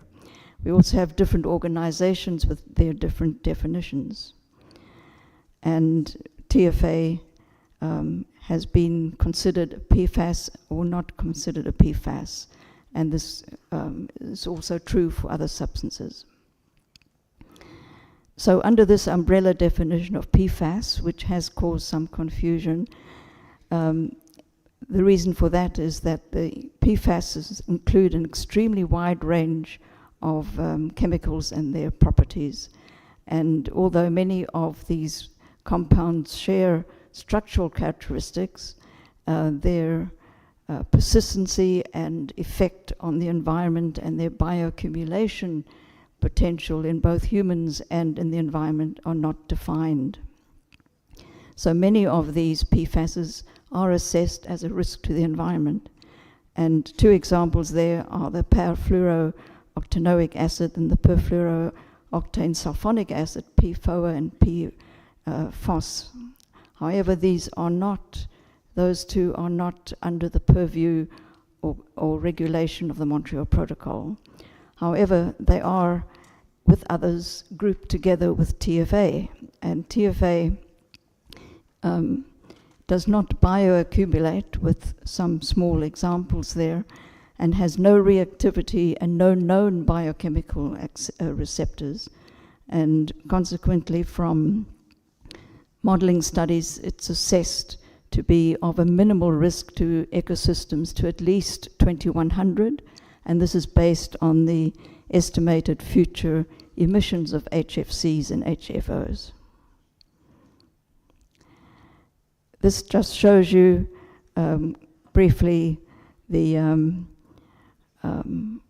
extent of the PFAS coming from those alternative substances that have been introduced under the Montreal Protocol, for which we have to be aware. The green ones you see there are relevant to the Montreal Protocol, whereas PFOA and PFOS are not. And we also have the degradation products from some of these alternatives, including TFA. So the effects of TFA on the environment do have uncertainties, and the uncertainties are greatest in fresh waters and also in the ocean. For human health, there have been some new studies with the TFA salts in laboratory animals by industries, and these results have been extrapolated from laboratory animals to humans, adjusting for body weight differences between usually the laboratory rat and humans. And still the conclusion remains that there is no immediate risk to humans from chronic exposures. However, monitoring of TFA is still very much needed. The TFA, in summary then, and the PFOS and PFOA are all classified as PFAS as part of the confusions in people's minds, perhaps, and they do have substantive differences for both environment and the human health. So therefore, it is better to not justify grouping them together in technical and regulatory considerations. And we do find that it would be very beneficial to have physical, chemical, and toxicological diversity of individual compounds within a PFAS definition. So looking at some of the environmental and ecosystem effects of, for example, plastics in the environment, where UV radiation actually plays a pivotal role there in breaking down plastics, so-called photodegradation, by light breakdown, and also by microorganisms which colonize the surfaces of plastics. And this breakdown can go from macro, micro, nano, all the way down, and of course becomes more easily taken up and digested. The other concern is also with the release of plastics, release of additives from plastics because of the breakdown into the environment. And again, UV radiation plays a part here that enhances the leakage of additives into the environment. And these additives have been deemed necessary because they give the plastics the necessary stability and mechanical properties. Examples of some additives here that are important for the Montreal Protocol are the phosphorus-based flame retardants, the organophosphate esters, and these have been added to a wide range of consumer products, mainly because of the phasing out of the brominated flame retardants. And plasticizers are another addition, acting as a solvent there for added durability and flexibility, and they are also potentially harmful to human health.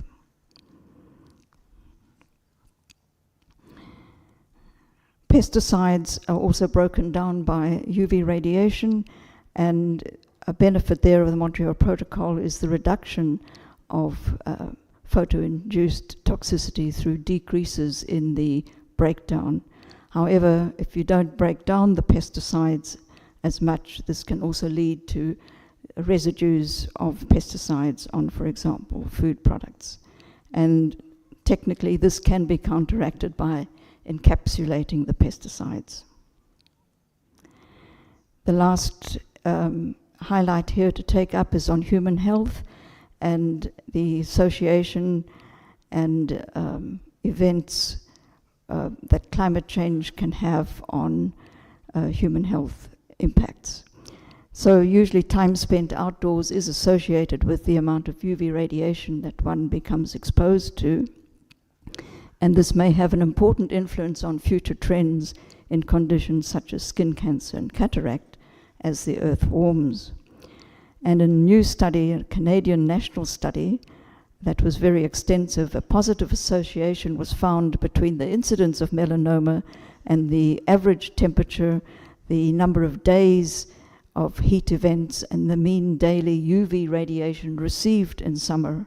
And just one example from this study shows that a 1.5 degree increment was associated with a 26% increment in the expected number of melanoma cases for a region. This slide just shows you the interactions and associations from looking at the stratospheric ozone, UV radiation, and climate, and how this affects the human health and life on Earth in general, and the ecosystems and the cascading effects thereof. Thank you.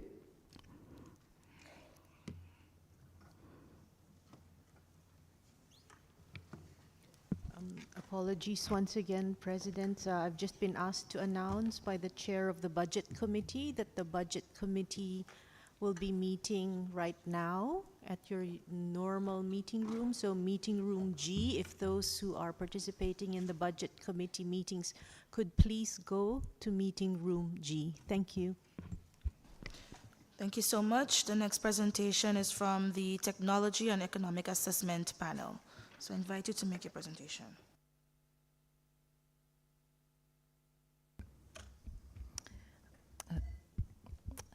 Thank you very much. Good morning, delegates. On behalf of my co-chairs, Marta Pisano and Ashley Woodcock on the Technology and Economic Assessment Panel, and the members of the panel, it's my pleasure to provide our presentation and overview for the parties.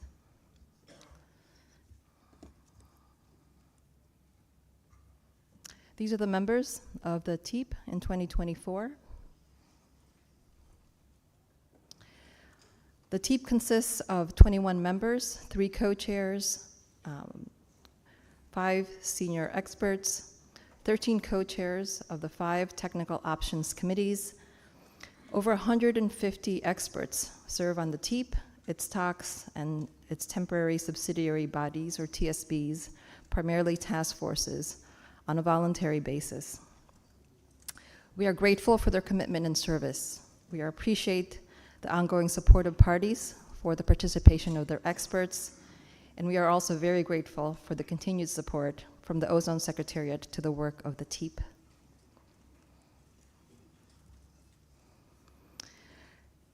TEEP is addressing its changing scope and workload in terms of providing what parties need. We recognize the overlap in the ODS phase-out and the HFC phase-down regimes.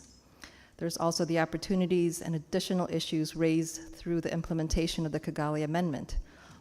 For example, looking into HFC alternatives, energy efficiency, and life cycle refrigerant management. We note that there are standing decisions already from parties that provide opportunities for regular updates on the sectors, the progress of the transition, and the necessary work. These include regular reports, the TEEP's annual progress report, our quadrennial assessment, and now quintennial HFC alternatives assessment through the new decision 28.2, replenishment, periodic high ambient temperature exemption reviews. To the extent nominations are provided or new information is available, TEEP also has decisions to consider methyl bromide critical use nominations, essential use nominations, N-propyl bromide, or NPB, destruction technology, laboratory and analytical uses, and the use of process agents. TEEP has also been reporting on emerging issues, as you've seen, for example, CFC 11, issues with PFAS, very short-lived substances, vaccine cold chain, and HFC 23 emissions.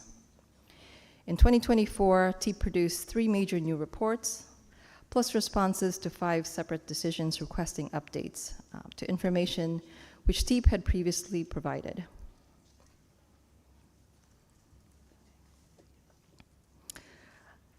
This is just to note, based on some of these standing decisions already taken by parties, this is sort of our scope of plan reports in the upcoming years, specifically 2025 and 2026. In 2025, we are we would prepare our progress report in addition to a response to Decision 3520 on TEEP's organizational plans. We have already started and will continue to develop our 2026 reports for the assessment, and we have ongoing activities for periodic reports that cover replenishment, work on our modeling updates approach, and of course, as our colleagues on the other panels mentioned, continued coordination, which is working very well amongst the 3 panels. In 2026 is when we would deliver our progress report as well as our assessment. And so there are a number of reports that would be completed in that year, which our committees are working on. We would deliver the replenishment study, and we would be developing reports for 2027, including the synthesis with the other panels and the HFC alternatives review report.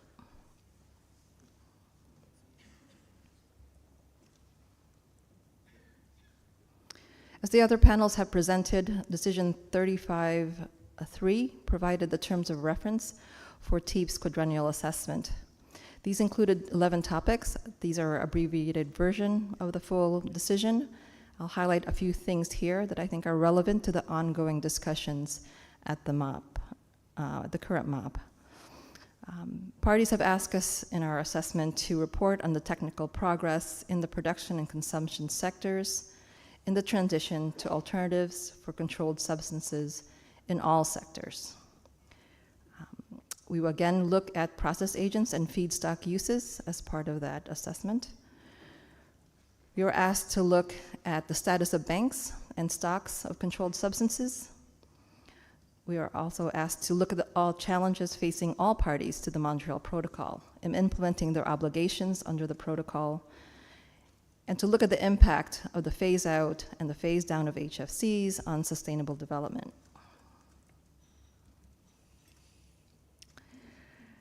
Parties also asked, as part of our assessment, to look into technical advances in developing alternatives to HFCs, considering issues such as energy efficiency, safety, and the suitability for high ambient temperature countries.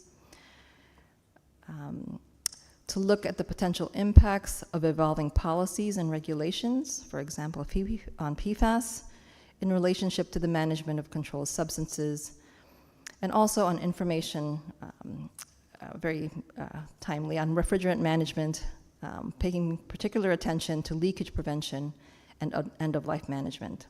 These are the topics we are planning to cover as part of our assessment.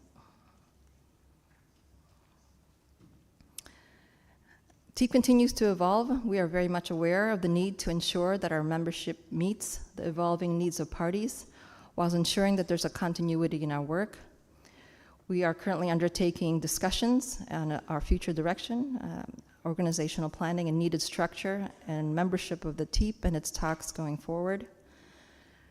We continue to look to the support of parties as the panel works to maintain its expertise, evolve its processes, manage its overall workload, and continue to develop its work for the benefit of parties. We also look to parties to identify experts based on our matrix of needed expertise, and to ensure that those experts are able to fully participate in the activities and work of the TEEP and its talks. That is, funding their travel in order to be able to participate in face-to-face meetings, very important to achieving consensus in our work. The next section of my presentation will be the sector highlights and emerging issues covered by our various technical options committees. We presented some of this information as part of the open-ended working group meeting this past July, but there are some updates as well. In the foam sector, there's substantial and continued progress in the adoption of zero ODP and low GWP foam blowing agents for most foam types. All previously used HFCs, except HFC 152A, are no longer allowed for use in foams in almost all non-A5 parties. Many companies have elected to transition away from fluorinated blowing agents due to cost, if thermal performance can still be met. The committee also reported on how the supply chain recovery continues for blowing agents and other raw materials. Olefin imbalances have eased in both Article 5 and non-Article 5 parties due to capacity increases. Higher than expected demand for pentanes has challenged availability in some cases. The HFC 365 MFC plant closure in 2023 has created issues for companies in A5 parties. There has been continued use of HFC 245FA blends in Article 5 parties due to costs of the alternatives. The committee is also focusing on health and safety considerations of some new blowing agents. Flammable blowing agents and blowing agents with different toxicity create additional safety concerns for end users, as well as for foam industry workers, especially in small and medium-sized enterprises. The long-term exposure and toxicity of 1,2-dichloroethylene, or 1,2-DCE, after installation of spray foam is under review by at least one party. Indoor air quality studies related to spray foam show 1,2-DCE concentrations for months or years after installation. Hydrocarbons are being tested as blowing agents for spray foam in some Article 5 parties. The committee is unaware of any broad commercial use.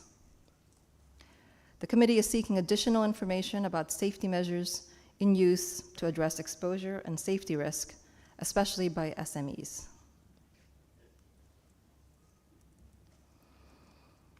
In the fire suppression sector, the committee reported that no new alternatives are reported in development. Civil aviation has not yet approved an alternative for cargo compartments or engine nacelles.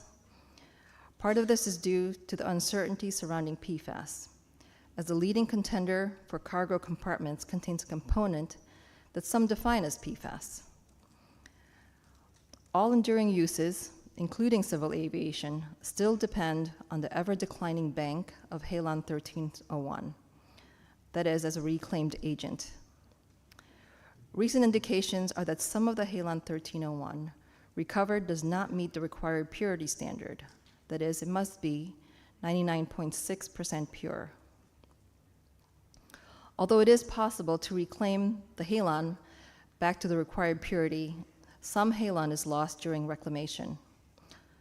Also, higher levels of impurity mean that successively more halon is lost, and in some cases, the halon might not be recoverable and therefore destroyed.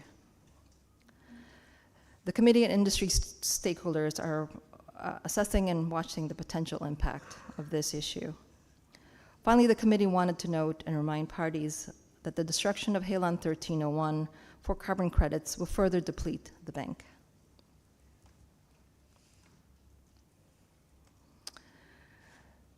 The committee is also looking at an emerging issue where emissions of halon 1301 derived from atmospheric measurements are greater than those predicted by the committee's halon bank model. If these additional emissions were for fire suppression, from the fire suppression halon 1301 bank, according to the committee's model, the bank would be smaller than predicted, resulting in an earlier run-out date. For at least the period 2004 to 2021, these increases in emissions match the timing and the pattern of reported halon 1301 production for feedstock use. The committee ruled out other possible sources, leaving only feedstock production and use. From reported feedstock production and applying a 26% overall emission factor, this appears to explain the additional halon 1301 emissions. Parties may wish to consider providing information on emissions from feedstock use. There's more detail in our 2024 progress report on this issue, additional slides at the back of this presentation that's been posted, and the committee co-chairs are certainly available for further questions and discussion as our committee continues to follow this issue. With regard to methyl bromide, a significant milestone was reached in 2024. Over 99.9% of the 62,000 tons of methyl bromide used for controlled uses, that is non-quarantine or pre-shipment, is reportedly phased out. The current focus is on alternatives for methyl bromide used for QPS uses, about 8,000 to 10,500 tons per year. A slide is provided at the back of the presentation showing sort of these quantities. We know that technically and economically feasible alternatives are currently available for about 40% of these uses. And we recognize that some countries already are achieving major reductions in their QPS use. The committee is concerned of reports and websites identifying that substantial methyl bromide is still being used for unreported controlled use. By enforcing policies to ensure methyl bromide is only used for its intended use could help address this. This means that quarantine methyl bromide use is only for quarantine pests, or that pre-shipment use is only for officially endorsed control of cosmopolitan pests and only within 21 days before export.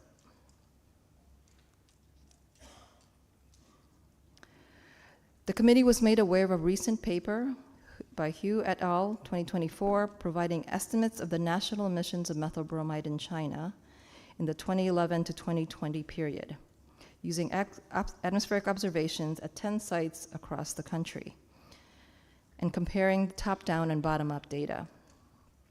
This new paper shows top-down emission estimates exceeded bottom-up estimates by around 5,500 tons per year. The largest fraction of emissions arise from underestimated or unidentified emission sources. This reinforces previous similar findings by another paper, Choi et al. In 2022, and this is an issue that the committee continues to watch. In the medical and chemical sector, pressurized metered dose inhalers, dry powder inhalers, aqueous soft mist inhalers, and other delivery systems such as nebulizers all play a role in the treatment of asthma and chronic obstructive pulmonary disease. The development of lower GWP pressurized metered dose inhalers with lower GWP propellants like HFC 152A and HFO 1234ZEE is proceeding, although potential challenges could risk the consistent supply of affordable medicines. We know that development is a complex process involving many new ways of manufacturing, new clinical trials, and new regulatory approvals needed. 3 manufacturers have registered clinical studies for 3 inhalers due to be completed in 2025. A further 10 or more companies could have active programs to develop pressurized metered dose inhalers. With subsequent regulatory submissions and approvals, the first lower GWP pressurized MDIs may not reach the market until 2026.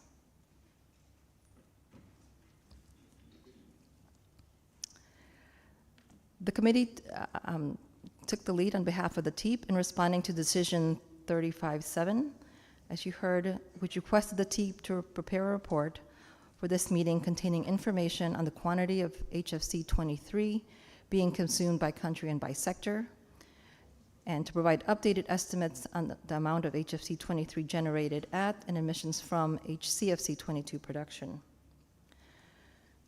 The reported HFC 23 consumption was about 3,700 tons in 2022, made up of about 2,600 tons for non-feedstock use and about 1,000 tons for feedstock use. The estimated HFC 23 byproduct generation from HCFC 22 production is in the range of 18,000 to 36,000 tons.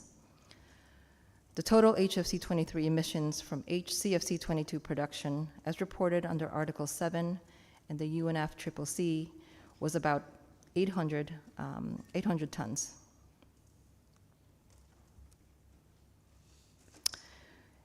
In the refrigeration and air conditioning and heat pump sector, the committee reported on the availability of lower GWP alternative refrigerants continuing to grow for most of the sectors. Currently, there are now 20 new lower GWP refrigerant blends that have received designations and classifications from the ASHRAE and ISO standards. The domestic refrigeration industry is accelerating its conversion from HFC 134A to isobutane. In food retail, food service, and transport refrigeration, less than 150 GWP alternative refrigerants are common in non-Article 5 parties. In both non-Article 5 and Article 5 parties, lower GWP alternative refrigerants continue to replace the higher GWP R404A and HFC 134A.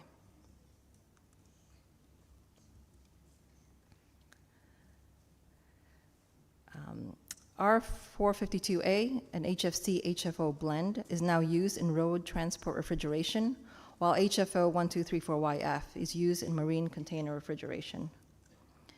In the US and Europe, regulatory GWP limits on small and large air conditioning and heat pump systems are driving the growth and adoption of less than 700 and less than 150 GWP alternatives.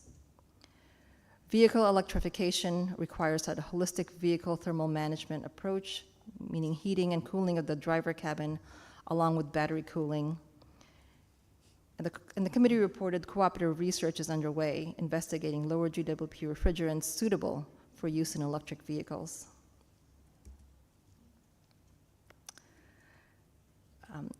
The committee has taken the lead on behalf of the TEEP to respond to Decision 3510, which asked the TEEP to update information on energy efficiency while phasing down HFCs in the refrigeration and air conditioning sectors. Oh, sorry. The updates provided by the committee included that passive cooling, higher energy efficiency standards, and faster phase down of climate warming refrigerants could avert up to 60% of the predicted direct and indirect carbon dioxide equivalent emissions from the cooling sector by 2050. Many Article 5 parties are working on approved harmonized regional minimum energy performance standards for air conditioning and residential refrigerators. The dumping of high GWP and/or ozone-depleting refrigerant and low-efficiency cooling equipment is widespread, with additional evidence presented for Southeast Asia. This is provided in the report. We also noted in our report that the TEEP's work on energy efficiency, now through 5 reports, have supported 3 executive committee decisions for funding to support energy efficiency activities by Article 5 parties.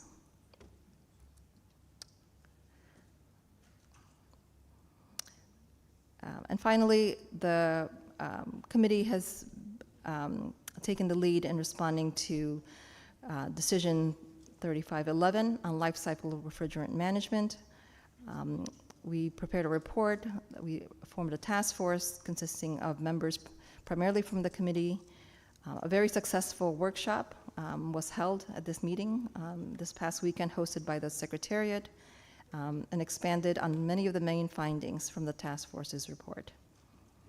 With that, I conclude my presentation, and thank you. Thank you so very much for those rich presentations and for all the work that you and the members of the panels do. I now open the floor for questions and answers.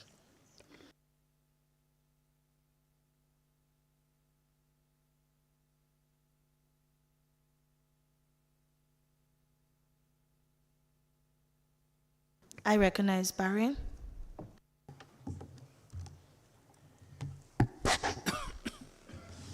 شكرا سيدة الرئيسة وأسعد الله صباحكم جميعا. أود أولا أن أتقدم لكل الفرق التي قدمت عروض هذا النهار بالشكر والتقدير على الجهود الكبيرة التي بذلت وبإثرائنا بالمعلومات المتنوعة حقيقة في المجالات كافة التي تم عرضها خلال هذا الصباح.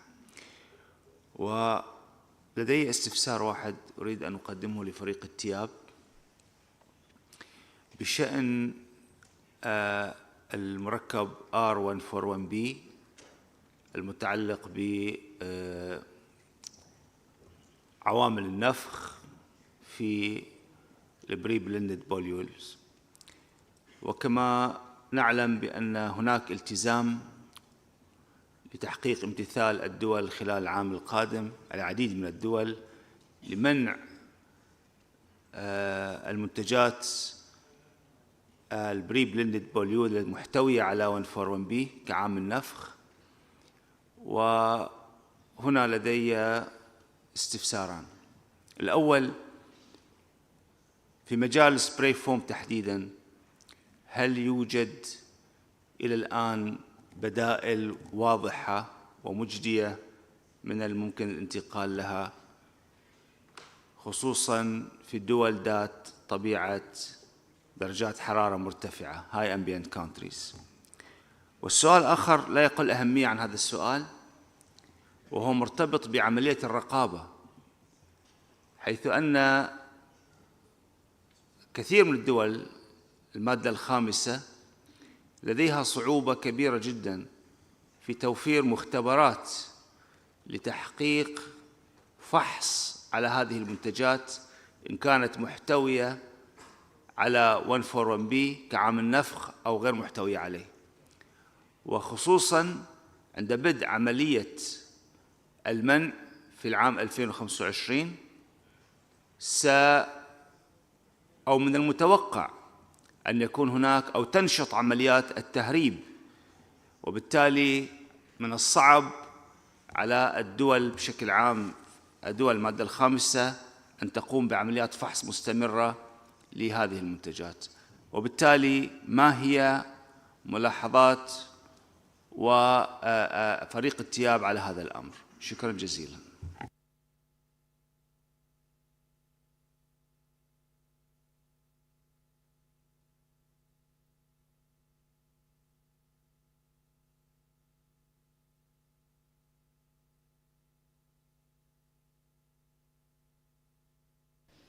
So if there is any other requests, I'll give back the floor to the panel to provide Barry a response. Thanks.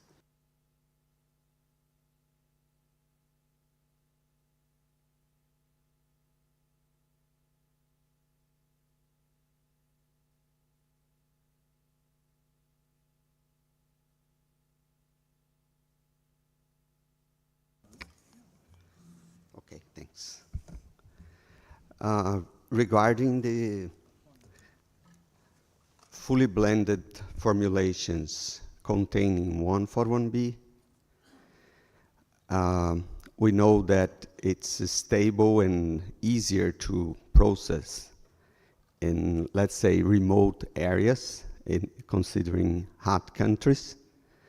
We have to consider a few possibilities to replace 141B. One would be water-blown systems for spray. The second option could be, if we move to the fourth generation of blowing agents, we could also consider 1233ZD in slow quantities blended with water that could provide more or less the same stability in terms of boiling point. And this would provide a system that could be used for spray in remote area. One thing that I also would like to highlight is that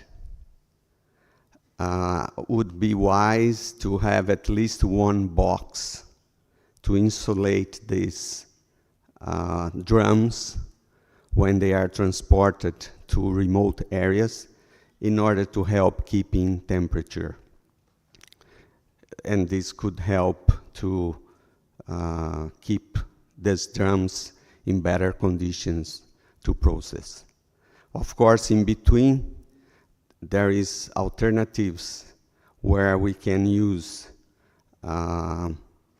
fourth generation of blowing agents with either methylformate that's high soluble and keeps processing conditions in in a way that we can process in hot countries. My suggestion is that we can talk separately then to give other hints that could help to move to this, to move away from 141B fully blended formulations. Thank you.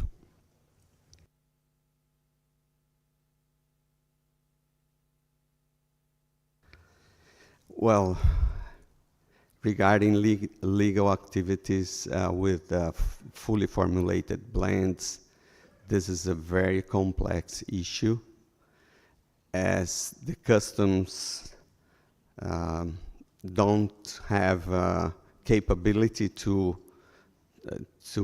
analyze samples, and there are other countries that don't have rules or law in place that can give to the government a way to avoid these imports.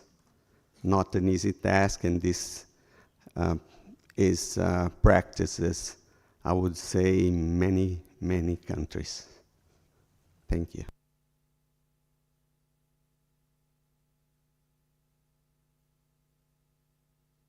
Thank you so much. I would like to once more thank the assessment panels through their co-chairs for their excellent work. The co-chairs and members of the panels will be here until the end of the meeting, and therefore delegates may take advantage of their presence to follow up on any questions directly with them. But just before we conclude on this item, I recognize the United States.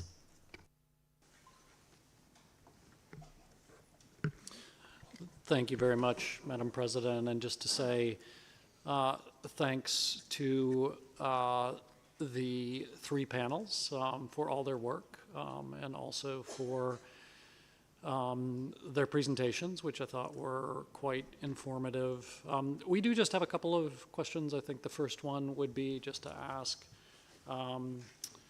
if, so on the TEEP, we were looking at some of the reported information as it relates to halons. Just curious to know if there are any updated estimates on possible run-out dates for Halon 1301 in particular, but also 1211. And then secondly, we were interested in that point that TEEP presented that related to methyl bromide emissions. Perhaps just to ask if there's any further clarification on that, so we understood what the slide said is that there's about a 5,000 ton of differential perhaps in emissions. I guess our question was, so with methyl bromide though, we understand where we have arrived at the end of the CUE era, but we still have ongoing use in QPS, and methyl bromide is one of the substances that also has natural sources as well.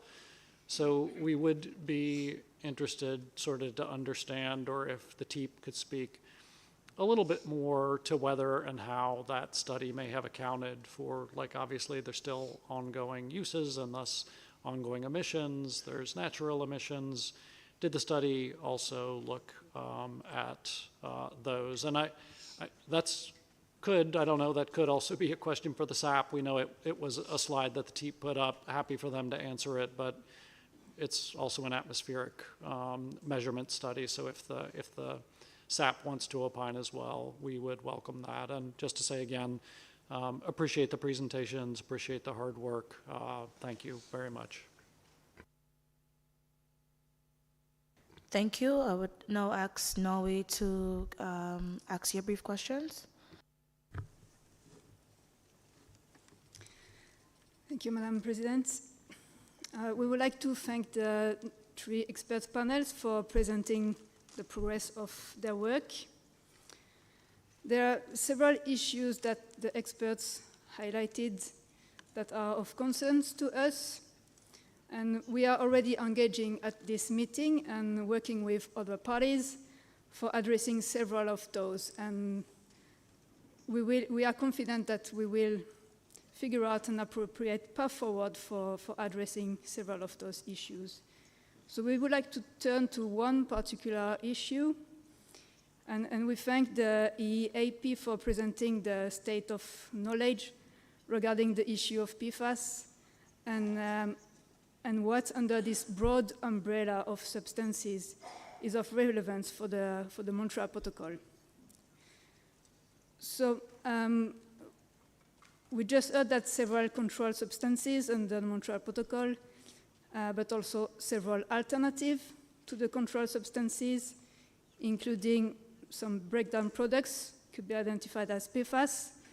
I was just confused about one of the slides where it was showing several breakdown products, and those were noted as relevant in these PFAS issues, but it was some confusion because in some of those breakdown products, so it was actually substances that are not PFAS. So I just want to have clarification on this, if it's possible. Also, although we do not know all the possible environmental and health effects of those substances, we know more than enough to be very concerned. The PFAS substances are also called forever chemicals, meaning that once they are released into the environment, it will not go away. And there is mounting evidence from studies, increasing amount of studies, showing that the concentration of TFA, breakdown product of some controlled substances or alternative to the controlled substances, that there are increasing concentration of this TFA in fresh waters, drinking water, as well as in tree leaves, and this is assuming to be increasing in the decades to come. So this should be a matter of great concern. In my country, as well as in the member states of the European Union, the precautionary principle is applied as a basis of environmental law. And it is in the remit of the countries to assess and decide which regulatory approaches they deem necessary for addressing this issue. Should we decide to group together or separately? And indeed, we have different approach to PFOS and PFO separately to the rest of the PFAS substances. The Montreal Protocol is succeeding in phasing out the ozone-depleting substances, and we are well on our way to phasing down HFC, contributing to the efforts globally to limit global warming. We have concerns that while transitioning away from HFCs, we create a new environmental problem. We would like to encourage parties to carefully assess which alternatives to HFC are available and take into consideration all environmental and climate effects in a broad context when they are elaborating their national plans for phasing down HFCs. We also like to point out the need to increase our understanding on this issue, and we would like to recall the decision taken by the parties at the MOP last year, requesting all of the 3 assessment panels to keep track of all new development in research, monitoring and regulatory approaches. And there are actually more and more articles, research that are coming out, and we look forward to receive updated information through the 2026 Granular Report. Thank you. Thank you so very much, Norway. I recognize the European Union, and just a reminder that we'll be closing this item as soon as possible.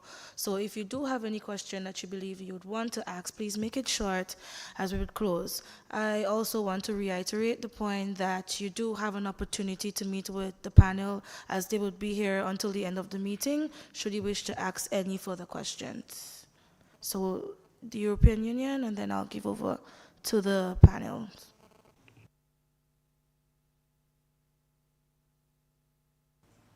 Thank you.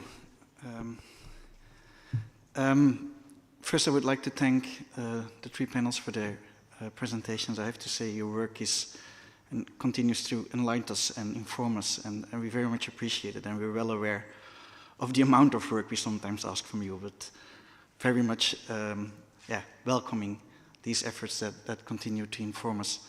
I have two questions and a remark. I would like to start with a question for IAP, and it relates to research on TFA. The slide ended with saying that we need continued monitoring, and one of the things I think we are worried about is chronic exposure. And I would like to ask if there can be some kind of qualification if you think that the research on that and the research foreseen in the future is rich enough. Are we looking into this in sufficient ways to make sure that we are really certain what the effects of chronic exposure might be of that substance? A second question I have for TIAP, and it relates to methyl bromide. I noted indeed that there was new information provided today, and maybe TIAP could remind us what are the differences in amounts between bottom-up and top-down emission estimates on a global level. I think that would be informative to remind ourselves of, let's say, some of the challenges still in that sector. And then finally, rather a remark, but I found the slide presented on MDIs encouraging, noting that already from 2026 onwards we might have alternatives in the market with significantly lower GWP potentials. And as such, I think the work we're doing here in this session is also very relevant in that context. Thank you very much.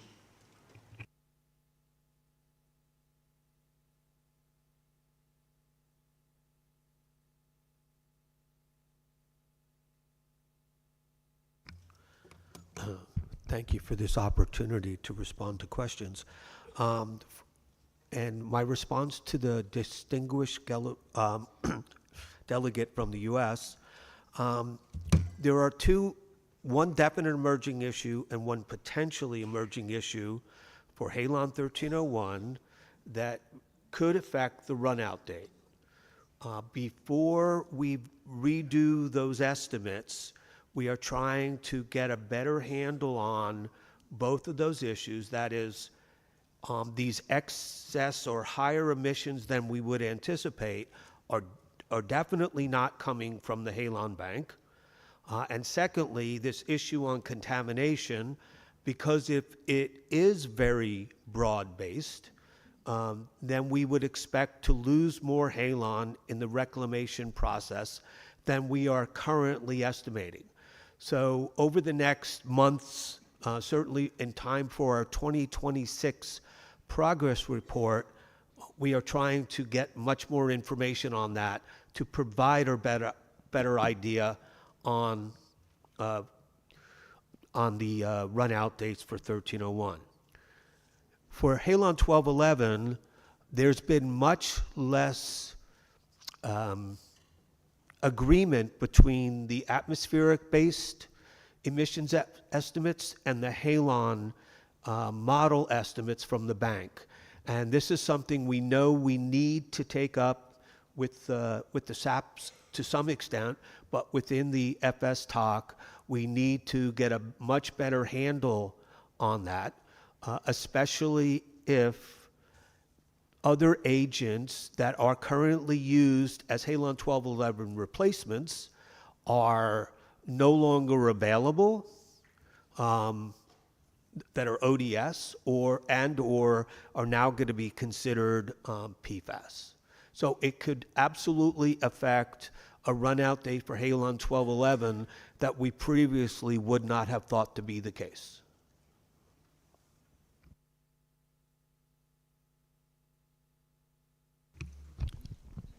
We had two MEBTOC questions related to emissions, and we've had a discussion with SAP, and we'll try and present this the best way we can.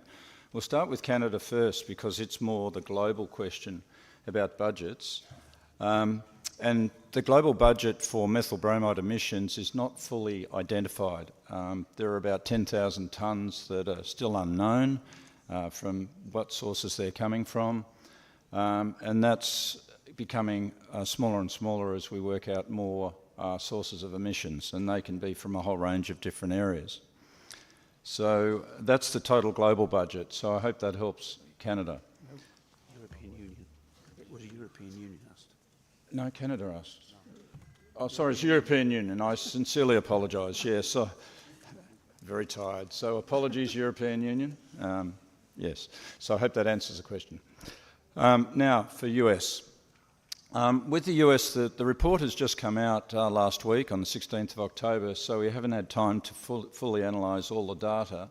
But we certainly welcome this paper. It's a really well-written paper. It's from the Chinese experts themselves, and it covers details from 2011 right through to the for 10 years. And it's showing consistent elevations of emissions of a sizable amount, up to 5,500 tonnes. Unfortunately, it can't account for those emissions as to whether they're another source that we don't know that's natural, or whether it's anthropogenic production. But what it does do is regionalise those emissions to areas of dense population within China. We don't know what that means. So what SAP and TEEP will do over the next 12 months, or as soon as we can, is analyse that paper, analyse the information, relate it back to another study in 2002 which gave similar information, and we'll work out our response back to the parties as appropriate. That's about all we can do at this stage. So thank you. And apologies to European Union. My eyesight's going off at this stage of the meeting, so apologies.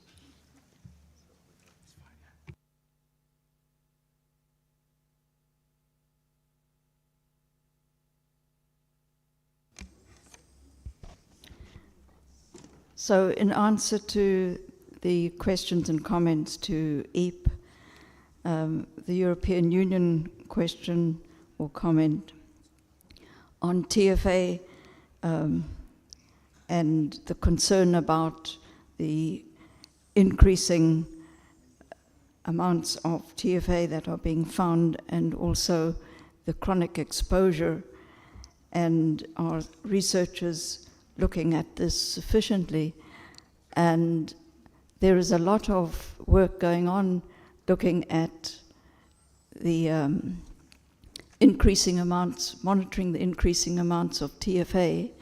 And I have to say there's not as much going on for the effects on TFA.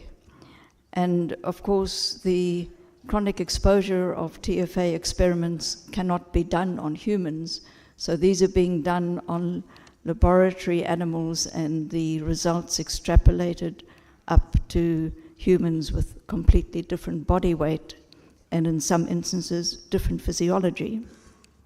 So it's quite a difficult situation, and that's why at least the monitoring is very important. But I do agree with the EU that more attention needs to be paid on the exposure side, especially with the chronic, potentially chronic effects. And some of the good work coming out of China on this has shown high levels of TFA and some effects from industry that are that is producing TFA as a byproduct. So there is some information out there, and the Chinese researchers are doing a very good job there.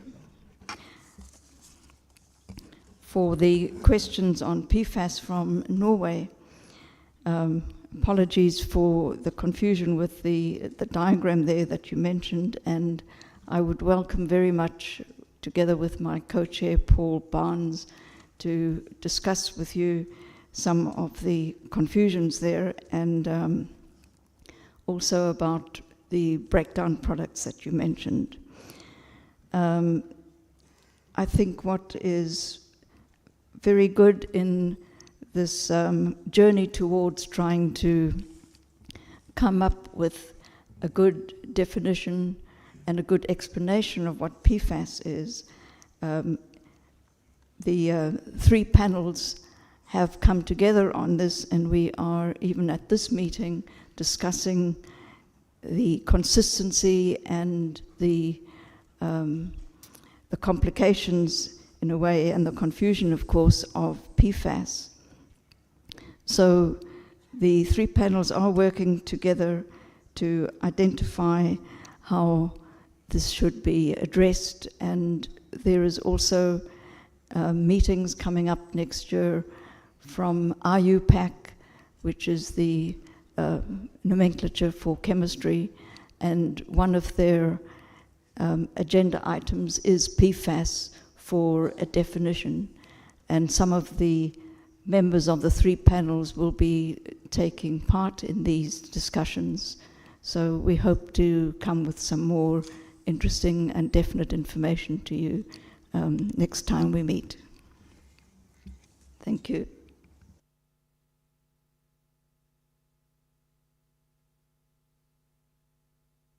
Thank you so very much, co-chairs. I also recognize Saudi Arabia. Thank you. Mr. Co-Chair, as a hot country, we face unique challenges in identifying refrigerants that can withstand our extreme climate demands. My question for the team is as follows.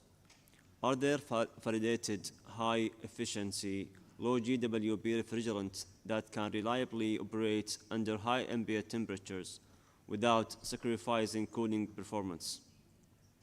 Having a clear understanding of refrigerants that have proven effective in a real-world high heat conditions is essential for us to meet our cooling needs sustainably.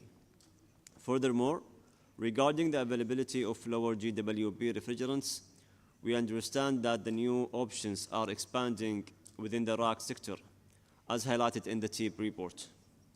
However, we request a clarification from TEEP. What is the level of safety these alternatives provide in high temperature conditions? It's essential to confirm that these alternatives can be safely integrated without compromising on risk levels in our high ambient environment. Thank you.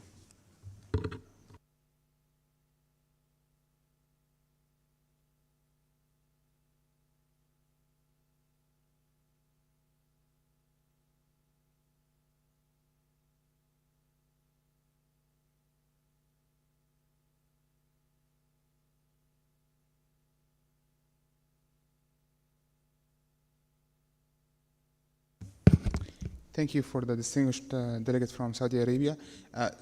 Solutions for high ambient temperature countries exist for room air conditioners and for larger packaged units that do not sacrifice capacity and improve energy efficiency. These include HFC R32 and R454B. So this is when we consider air-to-air air conditioners. If we consider water-to-air, the alternatives are variant, include R413A, R514, including other HFO pure refrigerants. The refrigerants exist, they are available and have been demonstrated in various high ambient temperature, including Jordan, Egypt, UAE. It's just a matter of more pilot studies and trials. Regarding the safety issues, R454B is an A2L refrigerant with a very low flame velocity, which means that it is considered as a safe refrigerant and has been widely adopted all over the world, and it is considered to be a safe refrigerant for room air conditioners and packaged units for air-to-air systems.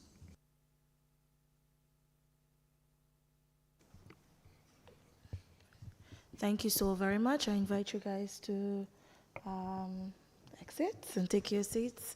And we now conclude considerations on this agenda item.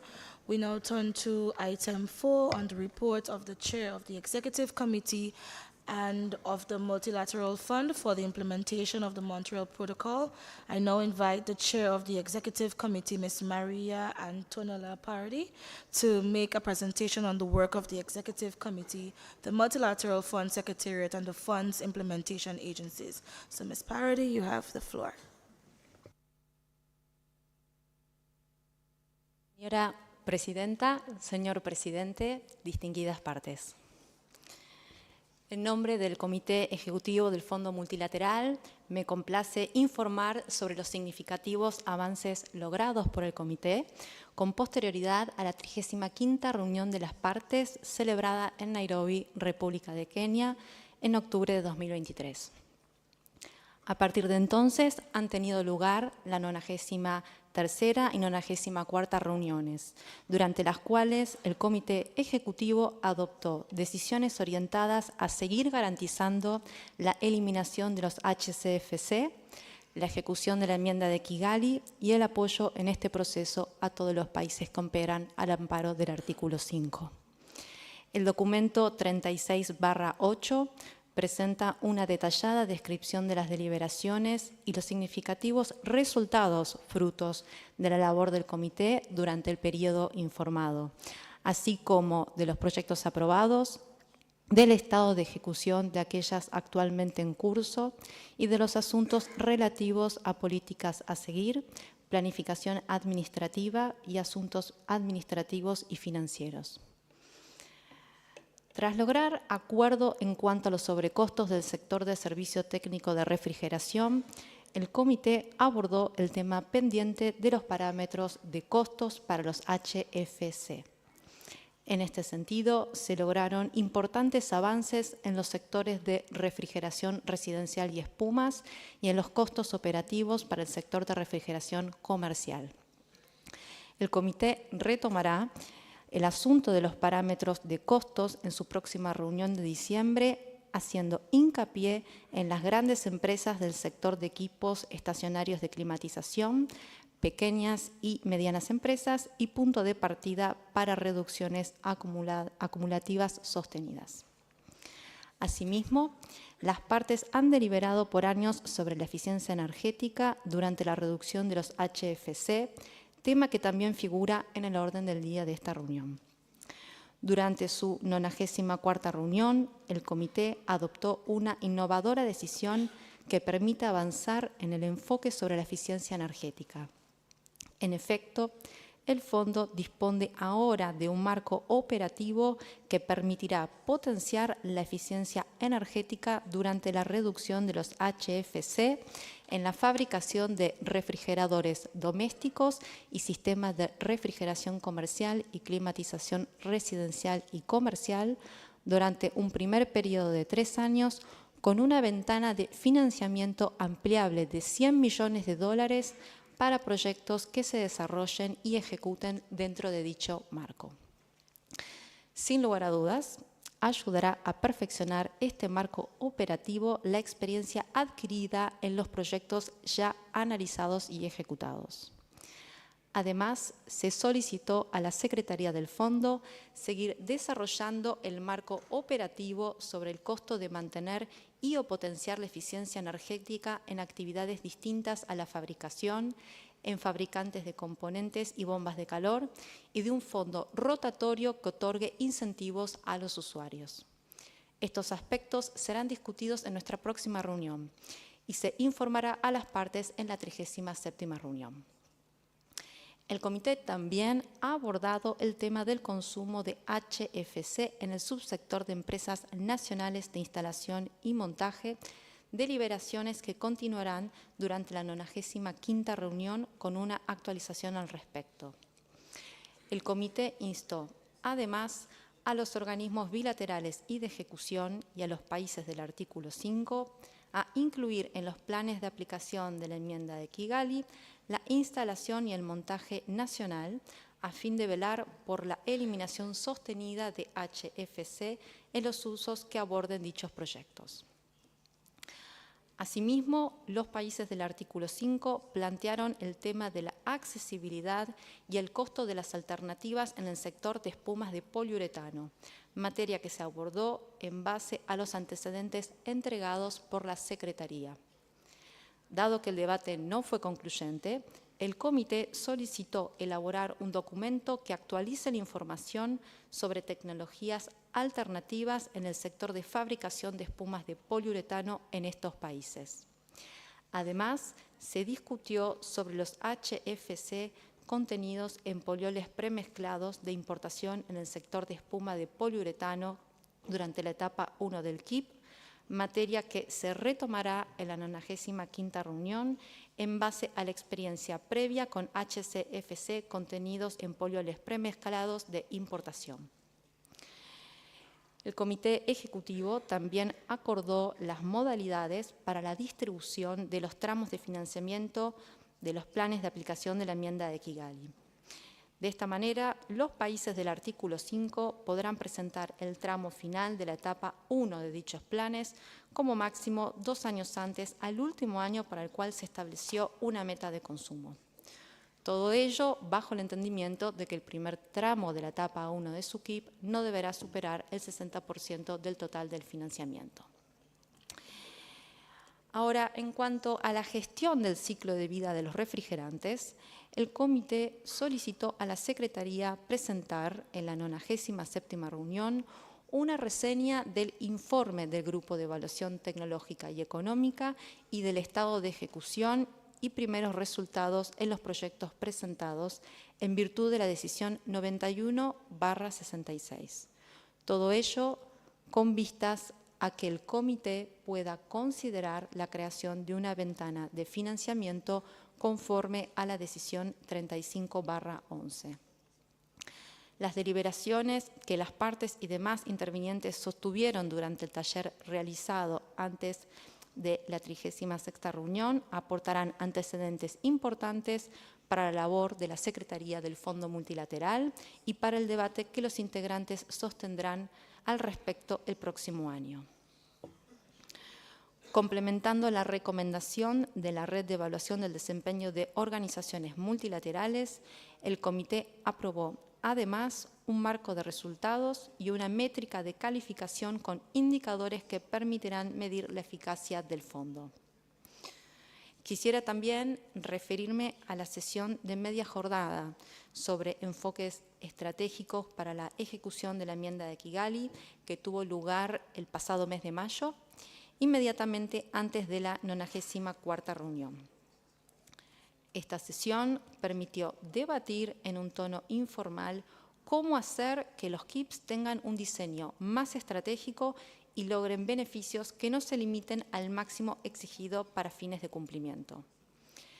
El comité resolvió retomar estas deliberaciones futuras, en reuniones futuras, en base además a la información aportada sobre la forma en que las actividades de eliminación de HCFC y reducción de HFC financiadas por el fondo contribuyen a una refrigeración sustentable. La próxima sesión de media jornada tendrá lugar inmediatamente finalizada la 95ª reunión. Reconociendo la sobrecarga de trabajo que enfrentan los organismos de ejecución, las mayores competencias técnicas que precisan y el apoyo que presentan a los países de bajo volumen de consumo, el comité acordó aumentar los recursos para las unidades centrales del PNUD, la ONUDI, el Banco Mundial y el Programa de Asistencia al Cumplimiento del PNUMA, a fin de facilitar la entrega de asistencia en aspectos técnicos y de desarrollo de políticas a seguir en apoyo a la ejecución de los KIPs. Para los países de bajo volumen de consumo se aumentaron además las tasas de administración de los organismos de ejecución. A continuación, quisiera brevemente reportar sobre las actividades y los principales logros alcanzados el año pasado por los organismos que hacen posible la ejecución en terreno. Este es el momento en el cual todas las partes podrán apreciar el notable esfuerzo que realizan el PNUD, el PNUMA, la ONUDI y el Banco Mundial. El PNUD entrega asesoría técnica a 47 países para el cumplimiento de las metas de eliminación de HCFC previstas en el Protocolo de Montreal y ayuda a otros 33 países a elaborar planes de ejecución de la enmienda de Kigali, de los cuales a la fecha se han presentado 16. Asimismo, el PNUD apoya la innovación con herramientas digitales que permiten reducir las emisiones de HFC en sistemas de refrigeración y con tecnologías bajas en carbono para centros de datos refrigerados por inmersión. El PNUD colaboró además con 12 países en el desarrollo de estrategias de refrigeración sostenibles a través de planes de acción sobre la refrigeración y apoyó intervenciones para la aplicación de la enmienda de Kigali y la eficiencia energética en conjunto con terceros tales como el programa QLAP y el proyecto Agora. En materia de integración de la perspectiva de género, el PNUD se rige por las políticas del fondo.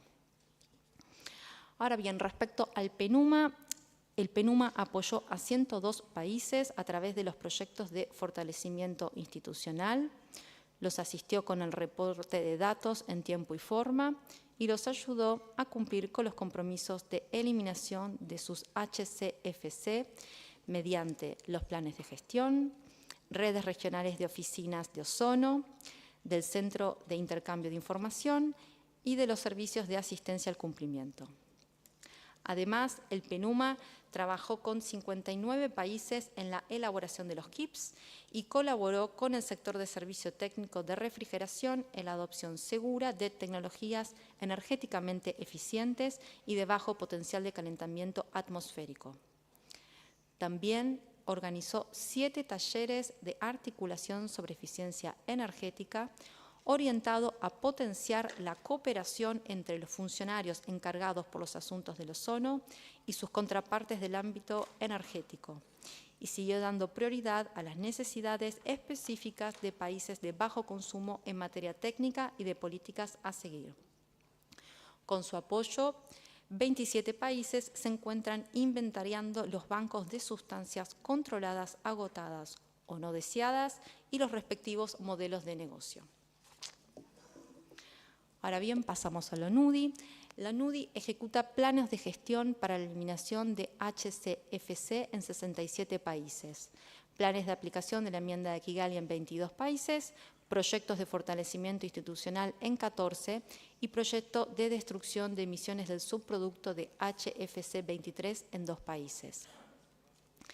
3 de los 5 proyectos de inversión en HFC están terminando y permitirán reunir mayores antecedentes sobre los costos de la reducción de los HFC. La ONUDI sigue apoyando a los países a programar la eliminación definitiva de los HCFC y la reducción de los HFC, realizando actividades preparatorias de KIPs en 35 países y de planes de gestión para la eliminación de HCFC en 9 más. Aprovechando las nuevas ventanas de financiamiento, se aprobó que la NUDI ejecute proyectos piloto de eficiencia energética en 8 países e inventario de SAOS en 21. Los proyectos de la NUDI aplican un enfoque de innovación de sistemas y aprovechan las múltiples ventanas de financiamiento dispuestas por el fondo.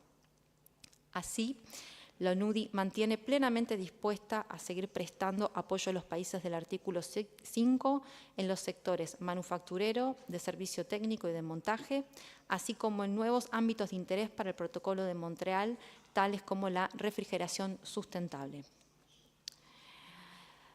Ahora bien, y por último, durante el año 2023, el Banco Mundial colaboró con los países a presentar y lograr la aprobación de planes de aplicación de la enmienda de Kigali que incorporen aspectos de eficiencia energética y gestión del ciclo de vida de los refrigerantes en correspondencia con la asistencia institucional que presta para maximizar los beneficios climáticos complementarios y facilitar el desarrollo sustentable en los principales sectores económicos. Durante la elaboración de los KIPs, El Banco Mundial colaboró en materia de desarrollo de políticas mediante herramientas, seminarios y asistencia técnica orientados a garantizar la presencia de un sólido sistema de asignación de cuotas previo al plazo de cumplimiento. Además, el Banco Mundial trabajó con distintos países en agilizar la etapa 2 de la eliminación de los HCFCs a fin de lograr reducciones sostenidas en el consumo y producción conforme a las obligaciones contraídas, además de iniciar los preparativos de la tercera y última etapa de eliminación de HCFC en otros países. Señora Presidenta, señor Presidente, distinguidos delegados, aprovecho esta oportunidad para expresar mi más sincero agradecimiento a los integrantes del Comité Ejecutivo por su apoyo en mi labor durante esta presidencia, así como a la Secretaría del Fondo y a los organismos bilaterales y de ejecución por su continuo y arduo trabajo y dedicación a nuestros objetivos comunes. Quisiera también dar mi especial agradecimiento a la señora Annie Gabriel de Australia, quien presidió una de las reuniones del Comité Ejecutivo realizada tras la última reunión de las partes y desde ya su apoyo durante la última reunión del Comité Ejecutivo.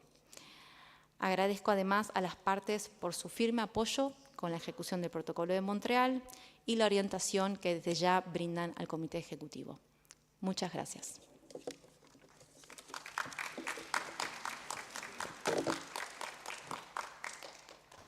I thank the chair of the executive committee for her presentation. This brings us to the end of the morning's session. Before we break for lunch, let me ask the secretariat if there are any announcements. Thank you, Madam Co-Chair. Thank you, Madam Chair. Honorable ministers, heads of delegations, distinguished delegates, ladies and gentlemen, the Secretariat invites you for a cocktail reception today from 6 to 8 p.m. at the ground floor. We look forward to seeing you all there. Thank you.